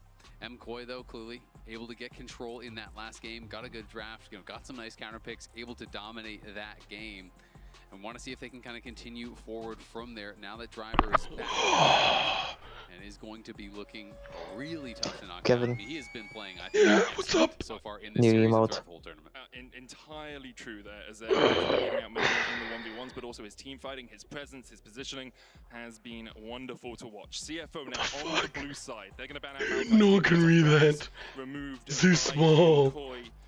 We're obviously into game 4 of Fearless, so we are losing a lot of those top tier power picks, but The still text a doesn't few matter. very strong ones available. I'm looking at things like the Vi, the Pantheon, Gwen banned away, the Varus as well, as you say. Yeah, there are still obviously... Yeah, of course he's through mouse and keyboard. Gwen getting banned away a number of times. They're going to be throwing some of these targeted bans. You know, we can clearly tell that MKOI is very prepared. They are targeting some of these top laners. Last time it was Cassante, you know, as well as Jace that was getting banned out. This time the Gragas is going to be banned out. The Jax is going to be banned out. Sion was already played, so that is his top 3 already gone. Rumble was already played, so that's his top 4 champions already gone. Shen was already played. York was already played. So, you know, out of the champions that he actually has played so far this split, it's just Ornn and Set remaining. So he is definitely being pushed as far as the champion pool is concerned. And it'll be interesting to see if MKOI want to throw another ban, and yes, they do. So they're going to triple ban top. This is the strategy we were talking about earlier. If you think someone has a champion pool that you can attack, you get to game 4, you get to game 5. Naturally, so many of the champions are already gone. It's actually incredible that they are triple banning Driver here. That he's actually played this split is a Set. And do you really want to blind pick a Set? No, you probably don't. But I think we just side, so you're going to have to bring something else B1 Victor.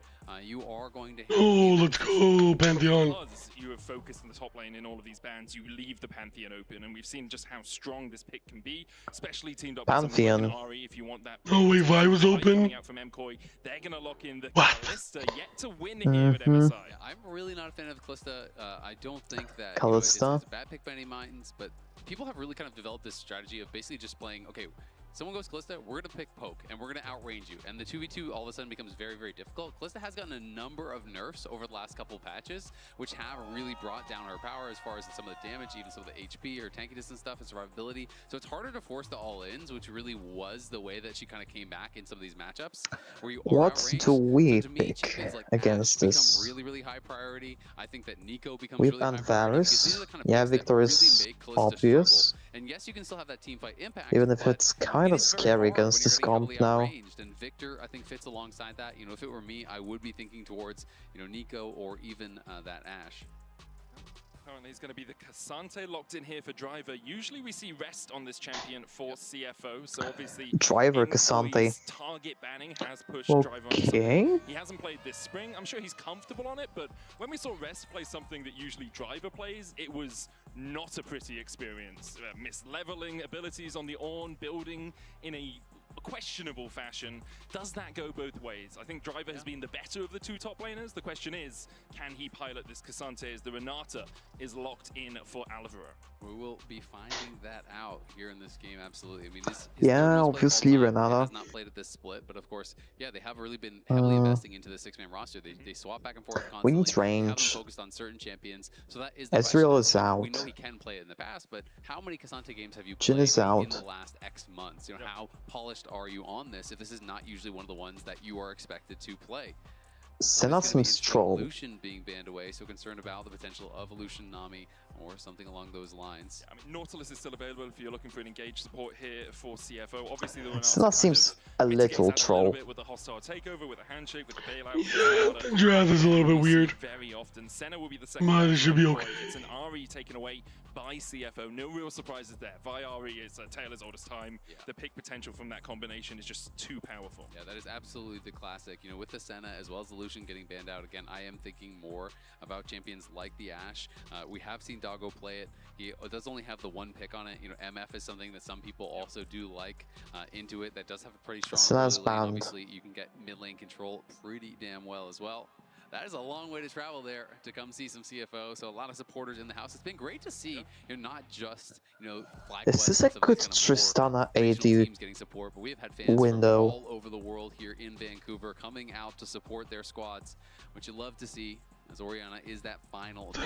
And now, Wait, so Senna, Lucian up against MKOI. The last time CFO I think Tristana is... one of these major regions, you know, the LTA North, LCK, LPL, or LEC, in a best I think Tristana would be just good here. 13 years ago, when TPA beat Azubu Frost, Azubu Blaze, I can't remember which of the Azubus it was, one of the two.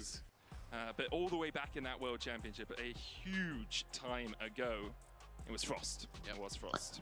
And now we'll see if MKOI are the ones to suffer the fate of Azubu Frost. I don't think trading blows is good here. Into that Cassante, Smolder being hovered by CFO, but they will go instead towards the Smoldy. Wow. Okay. That is some Afi. to actually slam this down. So they're not going the route that Aphelios fresh. Okay. Just outrange you, outpoke. Yes, Aphelios does. We are digging deep with the sniper gun, but that's not really what you're thinking of when you think of this pick as a poke champ. Thresh, obviously, a lot of people aren't really a big fan of it because the execution barrier is so high. This champion can look incredible, but if you are not on point, it is not going to work out. And we're getting a soul from JoJo. So like in some, oh, they take away Aurelion from us. He played on it in the LEC, and he was really becoming more flexible. I felt in playoffs in Split 2, you know, bringing out the Cassin and bringing out the Cassio, bringing out these picks that people weren't necessarily expecting. This is a very slow pick though. And it is paired with some really early game and aggressive picks. So, it is kind of interesting. You know, what I don't like for us in this draft is that I don't feel like we have good lanes to Pantheon ult into, aside from maybe bottom. You have, you know, this Vi, this Kalista, this Renekton that want to fight early and often. Acel kind of wants to sit back. So I guess we will use Pantheon ult mostly for objectives. Ultimate, you know, be able to be ready in that style of game. So if MKOI do kind of let up on the gas a little bit to buy time for JoJo to scale, well, guess what? You're also letting the Aphelios scale. You're letting the Cassante, the Victor also scale, which are also really, really powerful. So it does feel a little bit disconnected from what the rest of the draft does. That being said, you can still fly in when the rest of your team is diving, you know, drop the ult. I definitely think that we like turbo outscale this. The only really problematic champ for us late game is probably Aurelion. These fuckasses, and they're like, oh, can driver pilot Cassante? Like, bro, all you gotta do is go to GOL and scroll back one more season, and you see him spamming Cassante. These guys piss me off, Kevin. A slew of JoJo fans in the audience here in his homeland. Well, I mean, the guy that he asked us I definitely think that casters are a little bit capping when, like, driver is presented as a tank guy, and then they say, is driver going to be good on tanks? Like, bro. Well, I mean, it's like, oh my god, okay, driver's not good on tanks. Exactly. With 5 players here, the hook from Kaiwing is going to man. out from JoJo. MKOI. He got the grass block. Doesn't matter. Oh, good. Just standing there, being able to get some damage back himself, and the minions now just spawned. Thought driver was completely sending it there for a moment. Going Comet here is going resolve secondary. Here also a little bit, yeah. Do you think did CFO take a little bit of a page out of the Chiefs book and see that driver was performing too well, so we better sub in the other top? Victor lasers, it's very easy to walk forward and drop. Basically, yeah. Kevin? Yeah, we're learning from the LCP. Start this game off very aggressively on the enemy. Hit that Chiefs tick. Wait a second, we've got a second top lane. Let's just put him in despite this one doing really well. Okay. Now that Vestion is here to bail me out, I gotta leave. It's just too late. I will wake up everyone. Okay, bye. Bye. Bot lane push always so vital in these sorts of situations. Junja on the Wolves.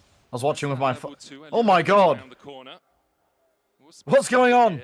Jojo taking a little bit of damage in the mid lane. Yoyo just, assuming he delays Junja as much as he is being delayed, it's fine. Junja obviously has to walk all the way back into his own jungle, but with Kaiwing moving up, let's go. He's gonna have to back away here, so Junja will be able to take away these camps, and now you are in this kind of weird situation. Damn. Well, can I still cross map, like, or do I just have to kind of accept that I'm just gonna get 3 camps and then try to play for a scuttle or look for a gank here? As Jojo will be constantly getting poked out here. Doggo and Kaiwing did get the. I really like what we did in bot lane, by the way. I think it's a really smart answer to this Kalista. Every time Supa is trying to hit a minion, especially because like there's no Xayah, there's no Israel, and there's no Siva, so like there's not a really good AD carry answer into Vi. But now you've got a good support answer into it instead.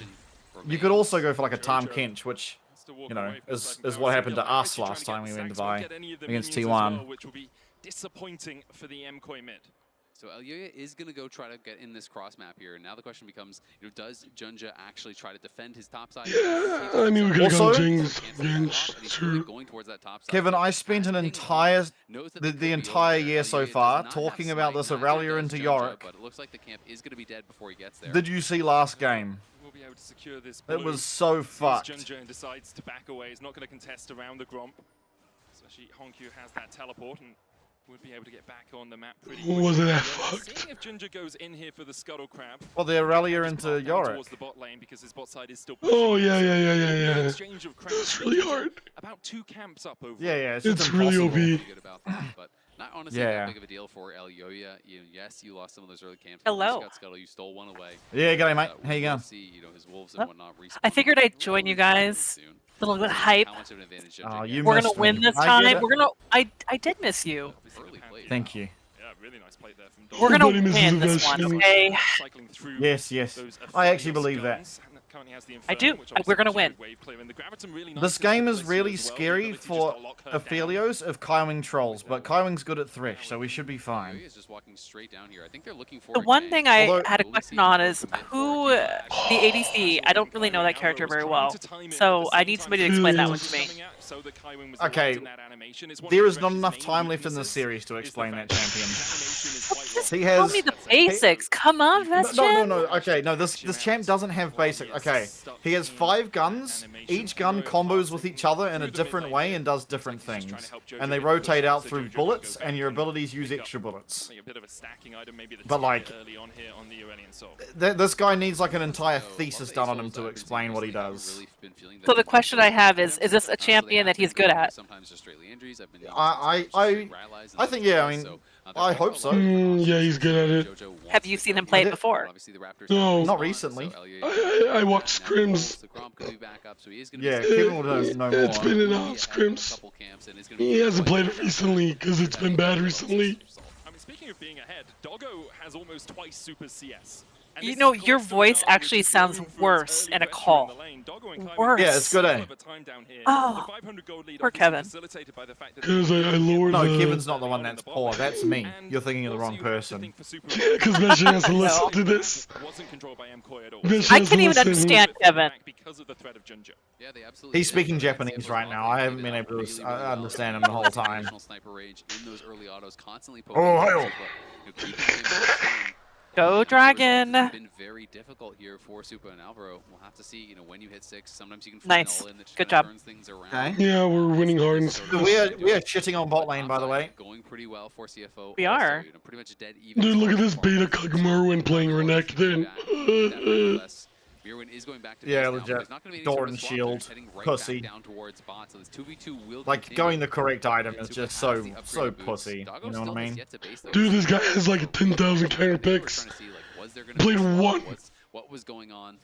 But he should have a really good buy now that he goes back. It was also they saw. I wonder if Driver goes for the second Bramble Vest. And then Allura based in the Pixel Bush. Well, we can't really safely walk back down through here. I love that mid character, how he walks. He's like so chill and so casual, like, oh, whatever, I'm noble, I'm, you know,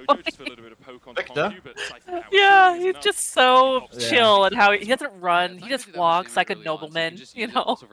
He used to be better. He used to be a Russian Giga Chad, but since Arcane came out, they nerfed him. Well, that's what I was thinking. It reminds me of the show. It's one of these things that you see in a lot of control matchups. Yeah, but he used to be so much cooler.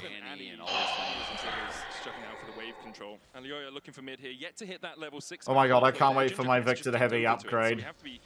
The game gets so much more fun for Victor once he upgrades that thing. Dude, 1k gold lead. Yeah. Just for fun. Just completely for fun, we're up 1k gold. They are, but it is MKOI that's also No, we're gonna win this game. There's no failure here, okay? We are visualizing the win. Well, yes, we know that. Kevin's a failure in general. Like, come on, let's focus. Let's focus. Spellcaster style build here, where it is a lot. And you know something? He can't counter it because he can't talk. Haha. Sometimes people are just going more auto attack. True. Oh my god, we actually just get to abuse him for free. Moon is a dickhead. There you go. Took me all my strength to say it. I can't even understand what you're saying, which is the worst part. Moon is a dickhead. Jojo's ultimate still yet to come on. Alright, mid lane dealt with. Victor ult gone. Oh, get the fuck out of here! Wait. Get out of there. Come on, Hongq, get out of there. Flash! Oh no, no. That's too bad. Hongq did a bit of inting. Yeah, he did. He got way too forward. Doggo is getting... Okay, he's getting top. He's getting top. Yes, so honestly, not that bad for CFO, but of course, Hongq going to be unhappy that he did go down there. Cost him his flash as well. Trading with Driver, but wait, Merriman ulted for fun. Walk this one out. Still has the all out as well, if oh, Driver, come on, Driver. No, that's fine. That's an ult for nothing. Oh, Doggo. Doggo, come on. Get out of there. Just trying to force Jojo low, but doesn't really get too much damage out. It does still have the Moonlight Vigil, which when you use it with that red gun... What's happening? We got Void Grubs. Ah, big. That can do quite a lot of work in a team fight, but pretty accelerated is Doggo. 84 CS, a couple of plates to his name as well. About don't run away, kill it, gosh. Just short of what the fuck? That happened the other game too. Like they started running away and they returned to the other side. I'm like, what? One more hit would have been fine. If it's just going to be Blackfire Torch, Blackfire Torch Leanders can be relatively popular. You could go for a late tier, but I'm not kind of expecting that at this point. And we'll just be going for heavy scaling. This Driver's going to take a fight. Come on, Driver. Oh, he's ult. Good job. Good job, Driver. Flash. No, he'll get away. No, they're coming in. They're gonna... Yeah, see, look. See, look. Pussy-o. Yep. Pussy. Wait. Let's go. Nice. You fucking hero. Look, guys, listen to the crowd. There's a ton of people cheering in the crowd for CFO. Yes. Oh, Doggo's an absolute fucking hero. He just saved the day. He did. That was amazing. Good job. But that survival ended up kind of baiting him in a little bit to try to turn this around, and Doggo and KaiWing get down there. At the very least, they do get the flash. We can watch this one more time, though. Pathmaker doesn't connect. He goes all out, and then look at Mirwin constantly sidestepping here. This Pathmaker not quite connecting. That Q going to be sidestepped. This one was tried to be sidestepped. Couldn't quite actually do it, though, because it was fairly wide. Then the Q3 misses as well, and this is where you're thinking, all right, MKOI have turned it around. They're going to get this kill, but in comes the bot lane. Driver going aggressive. Doggo strolls up, rips his cock out, and just roots that guy. Flashes forward, finishes him off, grabs the kill. Gonna be really happy about it. Doggo has just been so incredible for the team, and they're looking at Kill. Okay. Come on.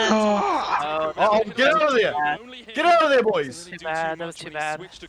That's fine. We got Callisto ult, I guess. Just to change the weapons before he was And Renata ult and Callisto. Once again, reminiscent of game 1 where making some plays. CFO always getting a lot on the rest of the KaiWing, what are you doing? Get out of there. Baiting him. He's baiting him. Fuck him up. Oh, is he? Hongq, get in there. Oh, fuck. Wait, Junja blocked the entirety of the damage. Press forward any further. They're not, and their recalls got delayed again. So look where Supa is. He's still not recalled. He's back by that tier 2 tower. So guess what Doggo's doing? He is farming plates. Oh my god, Doggo is so rich! It's been a theme throughout the series. Their ability to push in these waves, to play with pressure, to deny pretty consistently throughout. As a result, it's plus 20 CS, it's plus a kill, it's all 1,000 gold almost here for Doggo. And he's going to get this first tower here quite easily, you have to think. They're up 2k at 12 minutes. All of the 2k in tower. Oh yes, my nipples. And they get the nice. To get things back on the map, but as you can see, like their early game pressure hasn't given them anything, and now you're really relying on JoJo. I'm telling you, we are gonna win this game.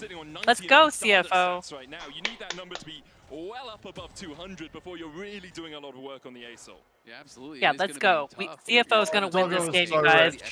Positivity, let's go. Where can we make things happen? Because CFO Bro, I swear to God, we're going to come back to the LCP for Split 3 and Doggo's going to be wearing more expensive houses on his wrist than fucking Casa. Incredibly well. I do definitely give the kind of scaling advantage in the support role to MKOI. I do think that Renata can be really powerful, can be a game changer, but we'll see what they can get done. We really out here Doggo talking has about been incredible throughout this series. Hadn't died an advantage in scaling wins, of course, for the supports. I'm fucking done. Looking really comfortable and off to a great start. We're really that far into coping. Dude, because everyone hates CFO. They're just like Western casters. Second here in mid, and we'll manage to take it 2 off top as well. Dude, they don't like us Easterners. Exactly, dude, exactly. Yeah, but you're LCP now. Eastern... No, but New Zealand's on the Eastern Hemisphere. You don't get it. If they were, well, if that's how it worked, you know. We're on the east side of the world. Now at MSI, we'll see if we can get the first. Are you? Actually, I don't know. Pick up that first win for Yeah, we are. Oh, okay. Australia. Time here is over. JoJo, you can see with that upgraded. Yo, see? Moon is adopted into the APAC. She is LCP at heart. Yes, Moon has lost her American League of Legends passport. Yes. No, Moon's not an idiot, so she understands that NA sucks. And try to force them to use that ultimate. Oh! Who puts down the gravity well, will land the double star. Doesn't get God out of damn. Ouch. Come on, Honku. That wasn't good. Come on. Oh, what's happening mid? Show me mid. What is happening mid? Okay, nothing. It was just a big error. What the fuck is... What is going on? Oh, we need Zac Efron and Vanessa Hudgens to sing these guys a song. Get your head in the game. That is ridiculously strong, and when you have the upgraded ultimate, that is the kind of game-changing ability that you do have. So Doggo and KaiWing, I really want to see how they were able to actually force that out, but still, good play from MKOI. Yes, Thresh has infinite scaling. but they did get a kill on the top. I don't know why they're coping. Mirwin not feeling confident to actually step out of the We rush. outscale. I actually swear to God. Like, there's the Cerulean Soul champ scales, but like we have a Phelios. I swear that champ just turns into like a 1900s dictator. The safety of your turret. Doggo and KaiWing having absolutely. Yeah, I think Zevo scales better. 3k lead for them. So in theory, okay, if this game goes to next month, then sure, Aurelian Soul has outscaled. But like, for the first time since 2012, on the brink Go of Rift. Let's go. Let's get it. Against one of these major regions, breath of light coming out from JoJo. You. Used by Honku. Careful. Dude, they're camping the fuck out of Honku. Also cancels the channel. Yeah, they are. Honku, stop hinting! Just sit at your tower! Doggo's gonna take this one. Doggo's gonna pull it out. Yeah, honestly, Honku doesn't need to do We're still anything. doing fine. We're still doing fine, but Honku's pissing me off. He's trying to do too much. He actually needs to just AFK at his tower. We're taking Rift Herald. Just AFK at your tower, Honku. Time to create pressure, because clearly you do not want to be fighting around this bot lane right now. Supa is woefully far behind. Doggo is going to be closing in on his IE, it feels like. He has the expensive components already. He's 1.7k ahead. And if he can have a good fight, it could just handle be mid curtains for MKOI, so they have got to make sure they are locking him down. And the big question now for MKOI is, do you fight third Drake? It would put CFO on Soul Point if they take it, obviously. I think no. I think you are too far behind. I think they should. Fight Drake! Fight Drake! JoJo has no upgraded ult. Fight the Drake, please. every 5 minutes around that dragon. It's so hard, right? It is a really difficult. I think MKOI should fight every objective. Well, you're probably going to lose the game. Yes, yes. Have these guys studied VCS VODs? This is a fight they need to take. Really, really tough. Attempt here by Doggo, get out of there. Come on. Away from the cease and desist range early. Jojo What's happening? Oh, Doggo's fucked. Doggo's fucked. Doggo's fucked. Yeah, this isn't good. Wait. Oh. Wait. Junja! No, don't leave. Come back. These guys are flash abusing and they're not even trying to hide it. They're so shameless. Oh my god, go back. No, we're so close to killing both those characters. Oh. Alright, we get mid tower. The tower will go over to CFO, but MKOI have shown a brief sign of No, this MKOI team is so shameless. They're just all abusing Flash. Just all of them. I think whatever, they don't have Flash anymore. I'm fine with that. This initial engage, the Flash looks funny, but he's trying to stay out of range of the Vi. I'm just annoyed that they didn't go and try to. He didn't go and kill that last one. Look right here, Doggo, not Doggo. On Q, he got 2 characters down to like nothing, and he just stood there. Oh yeah, he was Steve. This is why you're here, Vestion. Again. He couldn't kill them. The bro was sitting there hitting his own team.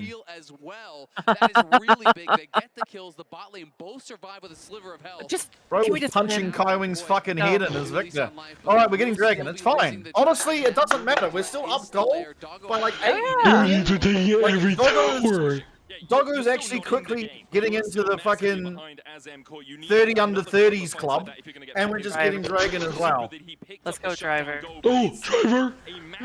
A go, Driver. Oh, he fucked up. He fucked up his ult. He needed to W and then ult.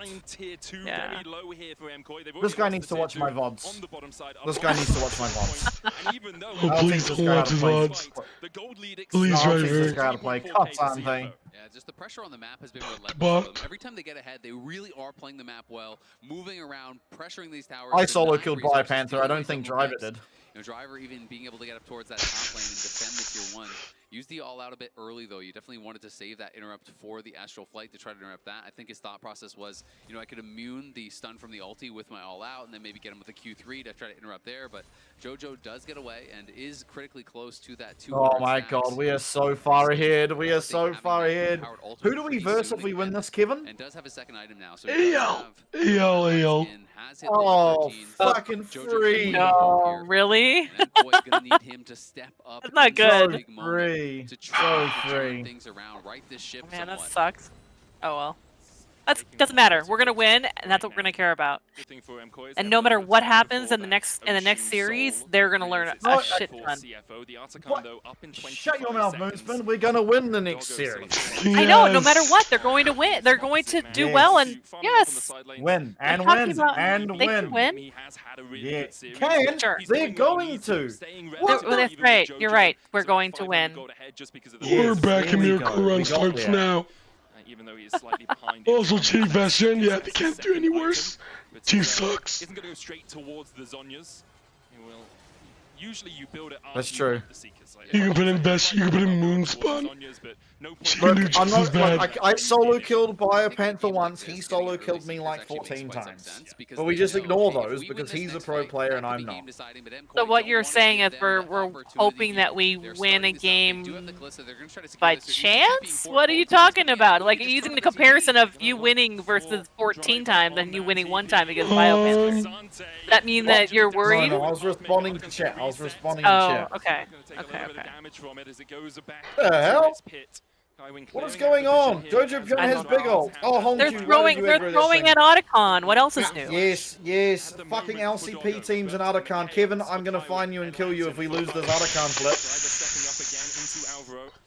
I know that you've taught them this Otacon. They're gonna go after Driver. They're gonna go after Driver. That's good. We want them to go after Driver.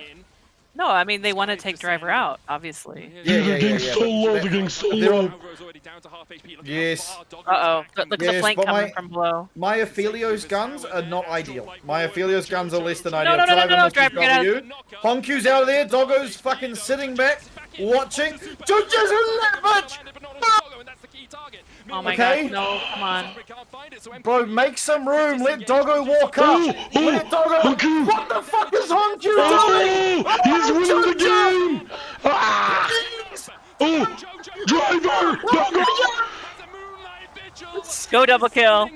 Doggo, you fucking beast! Nice. Fuck! Nice job. Try to force it here. They bet their game on the battle over the Otacon. 200 years, baby. Diesel ultimate, but they cannot make it work. That was great. They lose multiple members here. 3 fall down. They lose the Otacon. And Junja absolutely sent it. Yeah, I love that. Doggo is speaking dog. He's barking. Yeah, no, this AD carry, CFO's AD carry does not speak a word of English, and it shows. Oh. Oh my god, look at that. Look at this. Watch Doggo, right there. Wow. Look at this Merwin guy. Look at him die. In full control of this game. Oh. Yep. He looks so defeated. That's right, because you're gonna lose, buddy. He's just hoping that the MKOI has bought them business flight or business class home, because by God, they're headed back to EU. See you, pal. They're probably mad that they won one game. I mean, That's we one less beat hour of EU again. partying. Shocker. Previous fight still has his cleanse and his flash and his threats and a Mikhail's and a Pantheon and a Cassante in front of him. He'll take the tier 2 tower in the mid lane. They push Oh my God, it's time for the fucking Dragon Soul. And now CFO retreat towards the dragon. It's going to be a recall. What do you mean, Dogi? Wait. We're not retreating to the dragon. We're going to take the dragon. There's no retreating here. Yeah, they're starting it up. These casters. All down to this driver. It's fine. It's always negative language when it comes to CFO with these guys. I know, right? Come on, they better get with the game here. All right, let's see what's happening. Driver's just chilling at the bottom. Okay. Driver's on JoJo. Oh, nice. Super. Driver just took that guy further than the plane will back to Super. Oh, come on. Oh, so run away. So close! Oh, Junja sees him! Oh my god, he sees him! It is a clean the emo GG heart! The GG heart, that was great! Dragon, so Soul did not go over, but still, we've done it! We've done it! As well. CFO are looking holy shit! Wow, amazing! Bro, we're gonna have to check. I think Jojo Pion might already be back in Europe with the way Driver took him. Look at this. Straight from fucking Vancouver to Berlin. So good. There. There he goes, off to Berlin. See you, buddy. Guten Tag.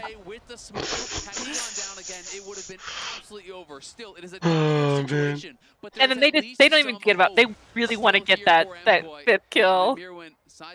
Oh my god! Look at Junja. He's like, I'm in the base. Don't worry about me. Easy enough with the lantern to grab that last kill. Holy fuck, bro! CFO is so good. I know. Oh, right. Bye bye EU. Bye bye. Elioya has that cease and desist. Doggo still has his flash, only had to use the cleanse, and now has the Lord Dominic's regards complete as well. I mean, Doggo is just a monster. This guy is the problem. You have to Or kill Doggo. look at that, 8,000 difference in gold. This is gonna be. Unless they int like over and over and over again, they are winning this game. We are going to go on. Chinese or Korean. Yeah, it's over, buddy. It's over. Teams in a series like this would be massive for them. And CFO looking to try to do just that, looking for this upset, and to try to prove that. First and not a fluke. This team is here to play. Did they have EU winning this series? Yeah. They always have CFO losing the series. Well, you know something? But Raz didn't. Raz didn't. Raz had CFO winning. Okay, Raz good. is a motherfucking real one. MKOI are in total darkness. Sky's Ascend available to JoJo. Has 300 stacks now. on this Aurelion Soul. Junja, Wait, we're fighting again in the middle? Jojo, Okay. as the skies descend, Junja forces Meerwin back towards the side. Honky Wow. with a stopwatch, also take Okay. coming out, but doesn't Okay. have it. Onto Doggo once again, who has Severin Crescendum. What are they doing? Oh, To fight. Doggo has the guns. Oh yeah. Except he's only got like 1 Q left of red, so not really. But all it got was the zonies off of Honku and a hit driver. That was really all it accomplished. And now MKOI are gonna have to try to get back in, find a way to win a fight. With okay, Aurelion Soul no ult, Renata no ult. They actually cannot fight this. We win this. We win this! Oh, fuck! Alvaro no flash, baby! 3 minutes on the clock now, and 2 minutes into that, the Ocean Drake comes up once again. Absolutely. I mean, Jojo just desperately trying to push on this bot side, seeing if he can get some gold back, but there's no way he's Oh man, off this tower. He knows it. it's so funny, dude. They have to try to go bounty hunting, try to find some way to pick up some gold to try to pull this back, but you're 9,000 gold behind. And again, the biggest problem is that it's so isolated on Doggo. This guy is miles ahead of where Supa is, and they know it. It's really the key member. All you have to do as CFO is protect this guy, make sure that he can stand and fire, and you are going to win every fight. And you have so many tools to do so as well. Driver with the all-out. Junja can jump in with the Grand Starfall to distract the back. You've got the Lantern as well coming out from Kaiwing. Right, that CFO is going to win. For MKOI yet to pick up a tower in this game. That's part of the reason they're so far behind. They just haven't really got any of that standing gold off the map. Whereas Doggo has just had it in. Really? Not a single tower? Crazy. Jojo trying to farm up towards his third item, has the Fated Ashes and the Haunting Guys. So Leandri's just cresting over the horizon if he can get that little bit of extra gold. But CFO are denying everything. Okay, nice. Driver's just taunting them right there. Come get me. Come get me. I dare you. There's no wards in this whole section for MKOI. So even after they're able to actually have this spawn, how do they get over there? How do they actually try to defend? Oh, Jojo teleports in. Driver looking for that flank position once again. The singularity out from Jojo. Oh my god. To try and clear out some of these bound up. Oh my god. Dude, we just been chill. We just been chill. What the heck was that? Holy shit!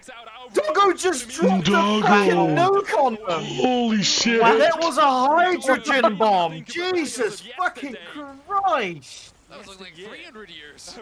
That was like almost like insta-killed 2 players. Fuck! That was fucked up damage right there! He's got shit guns with him. Oh my god, Jesus, He's got really bad guns to try and end the game right now. What the fuck? He's got real good team fighting guns, but not really against the Aurelion Soul. Dude, look at him! Doggo is just waiting!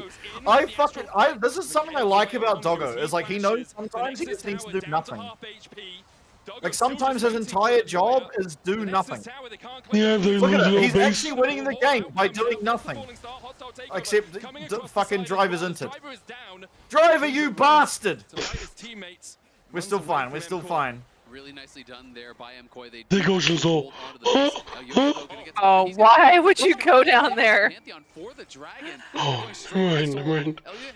The fuck? Yo, congrats! Let's go. Dude, T1 versus CFO fucked my voice so bad. It was really bad.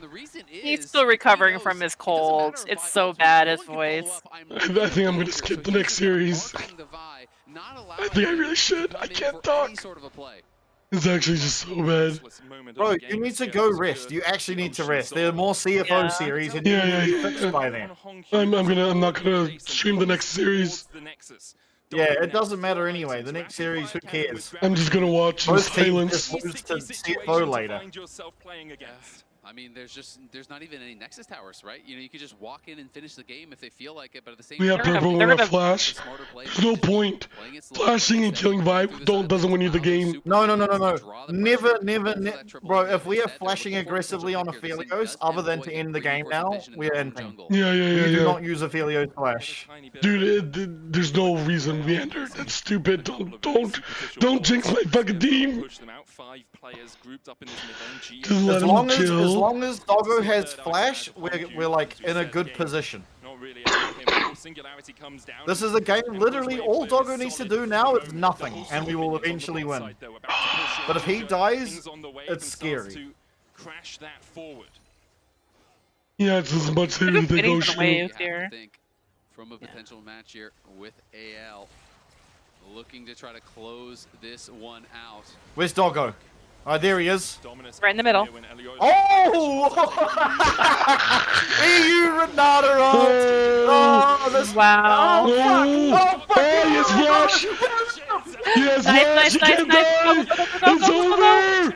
CFO! Go CFO! Let's go, let's go, let's go, let's go! Fucking did it! Good shit, boys! Man. This Good game. fucking shit! Against a major region. Nice. An impressive performance here from CFO. It began. Wait, a best of 5 against a major region. What What is our region? Come on. We're the better region. Well, this is the first time we beat EU. No, we beat one of their teams during No, during, in a BO5, BO5. BO5, okay. Was impossible to catch. The guy was just go CFO. Okay, driver, we want to see your dance. Round from CFO for MKOI, they will be very disappointed. As the first seed from the LEC, they wanted to show that they can beat some of the major stages, especially since oh my god, Lions is there. The bro. history of disappointment when they come to the international tournaments, though. CFO on the Big Kim! Yeah. Superb. They won, bro. They won. Dude, they're so like, I good. expected them. This should be the expected result of this series.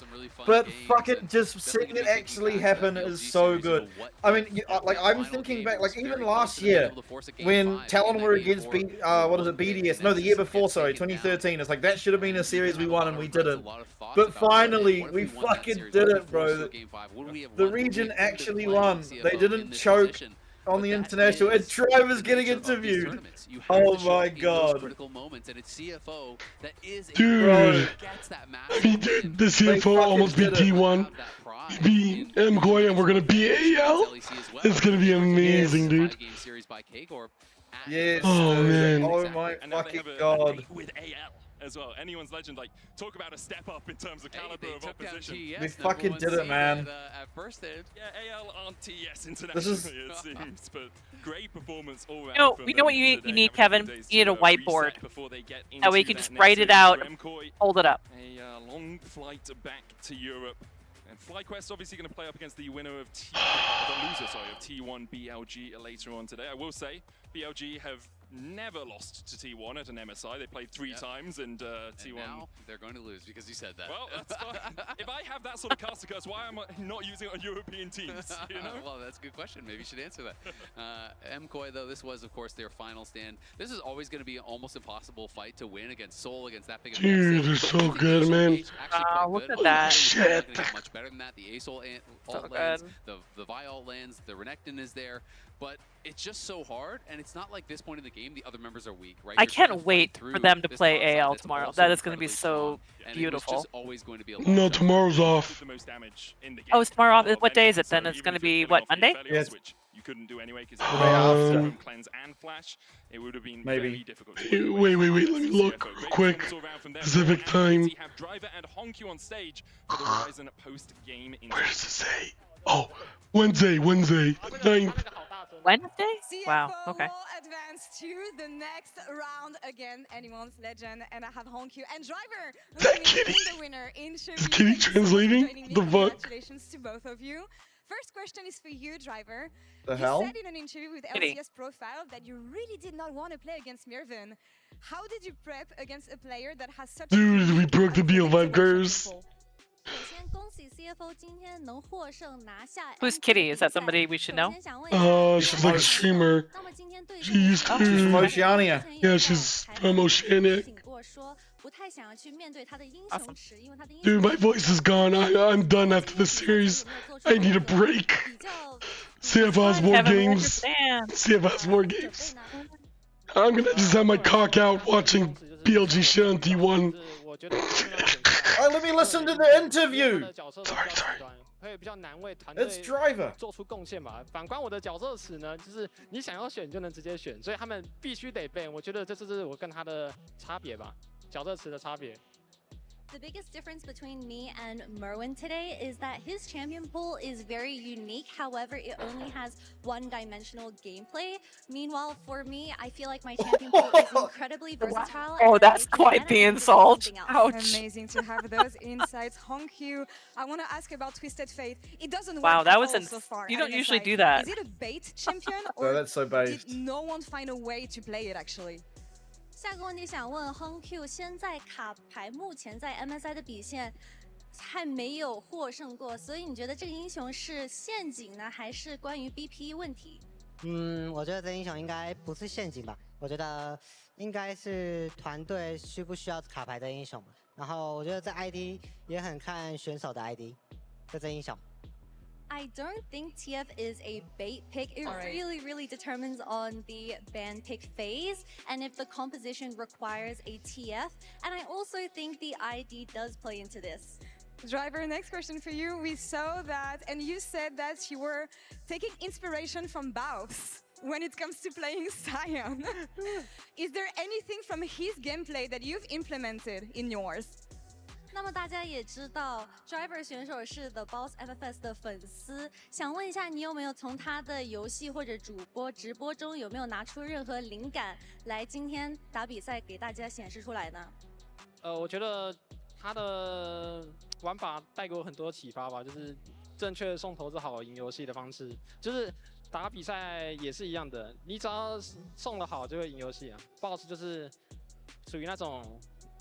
很会送的人，所以我看他学了很多。So I think Boss definitely gave me some inspiration going into today's series because some deaths are good deaths, and in competitive series, I feel like that is also very necessary and could be used to our advantage. Good death only. HongQ, you went toe-to-toe against Faker. You had an amazing series today, and you're the youngest player at MSI this time. How do you reflect on your performance so far? HongQ 选手，首先你前几天刚跟 Faker 打出非常激烈的对决，然后今天的表现也是非常出色的。作为 MSI 今年最年轻的选手，你对自己 I still wanted to ask him that question yesterday or whatever it was 2 days ago. LCP 的状态就是应该打得不太好吧，但是来到了 MSI 就是对手都非常的强劲，所以得就多花1倍的努力，然后还有专注度去打这场比赛吧。 I actually don't think my performance in the LCP was the best. However, coming into MSI, the tournaments are much more competitive, and I'm going to try twice as hard to perform for you guys. Looking forward to what's next. Now, I like that. I like his response to that. Celebration. We did not get any celebration for you, so would you give us one now? Woohoo! They let him dance. 我们表演一下他的经典舞蹈，来鼓励一下，鼓励一下。 Hold my mic. Absolutely amazing. Driver, congratulations. Go, Driver. Thank you so much for the translation. Driver's so good. Back for the second series, BLG versus T1. Oh my god, I'm so I happy. adore him. He is so great. I like his smile. He just yeah. His smile is great. You can tell he's so happy.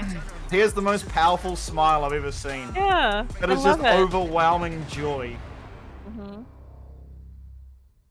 Is required. Holy fuck. I just like this team so much. Just the personalities on it. This is great.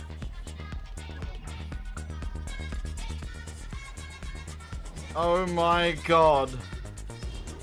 Dude, I'm so happy. I know. Kevin can't talk, you guys. His voice is completely shot. Dude, my voice is gone. And because of his screaming. He's just looking pretty. He's just gonna look pretty on screen, okay? Dude, I'm so happy, dude. Holy shit, dude. Bro. Finally, all these stupid NA EU fans will shut the fuck up and listen. That CFO's not just some dog shit team. Oh, dude. That is such a massive win.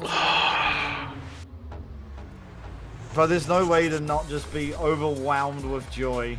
Dude, I'm just like, so happy. I would talk more, but it hurts to talk. Yeah, bro. You need to go and fucking sleep, bro, or at least rest.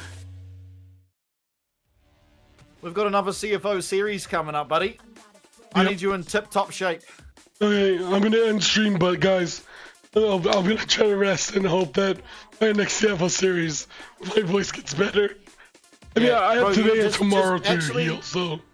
Bro, every bit of water you have should be hot with honey in it. Yeah, I am. Alright, good. Alright. Hey, bye guys, take care. I'm ending stream. Bro. Thank you, Vestion. Thank you, Meander. Thank you, Moon. Peace. All good. Catch you later, bro.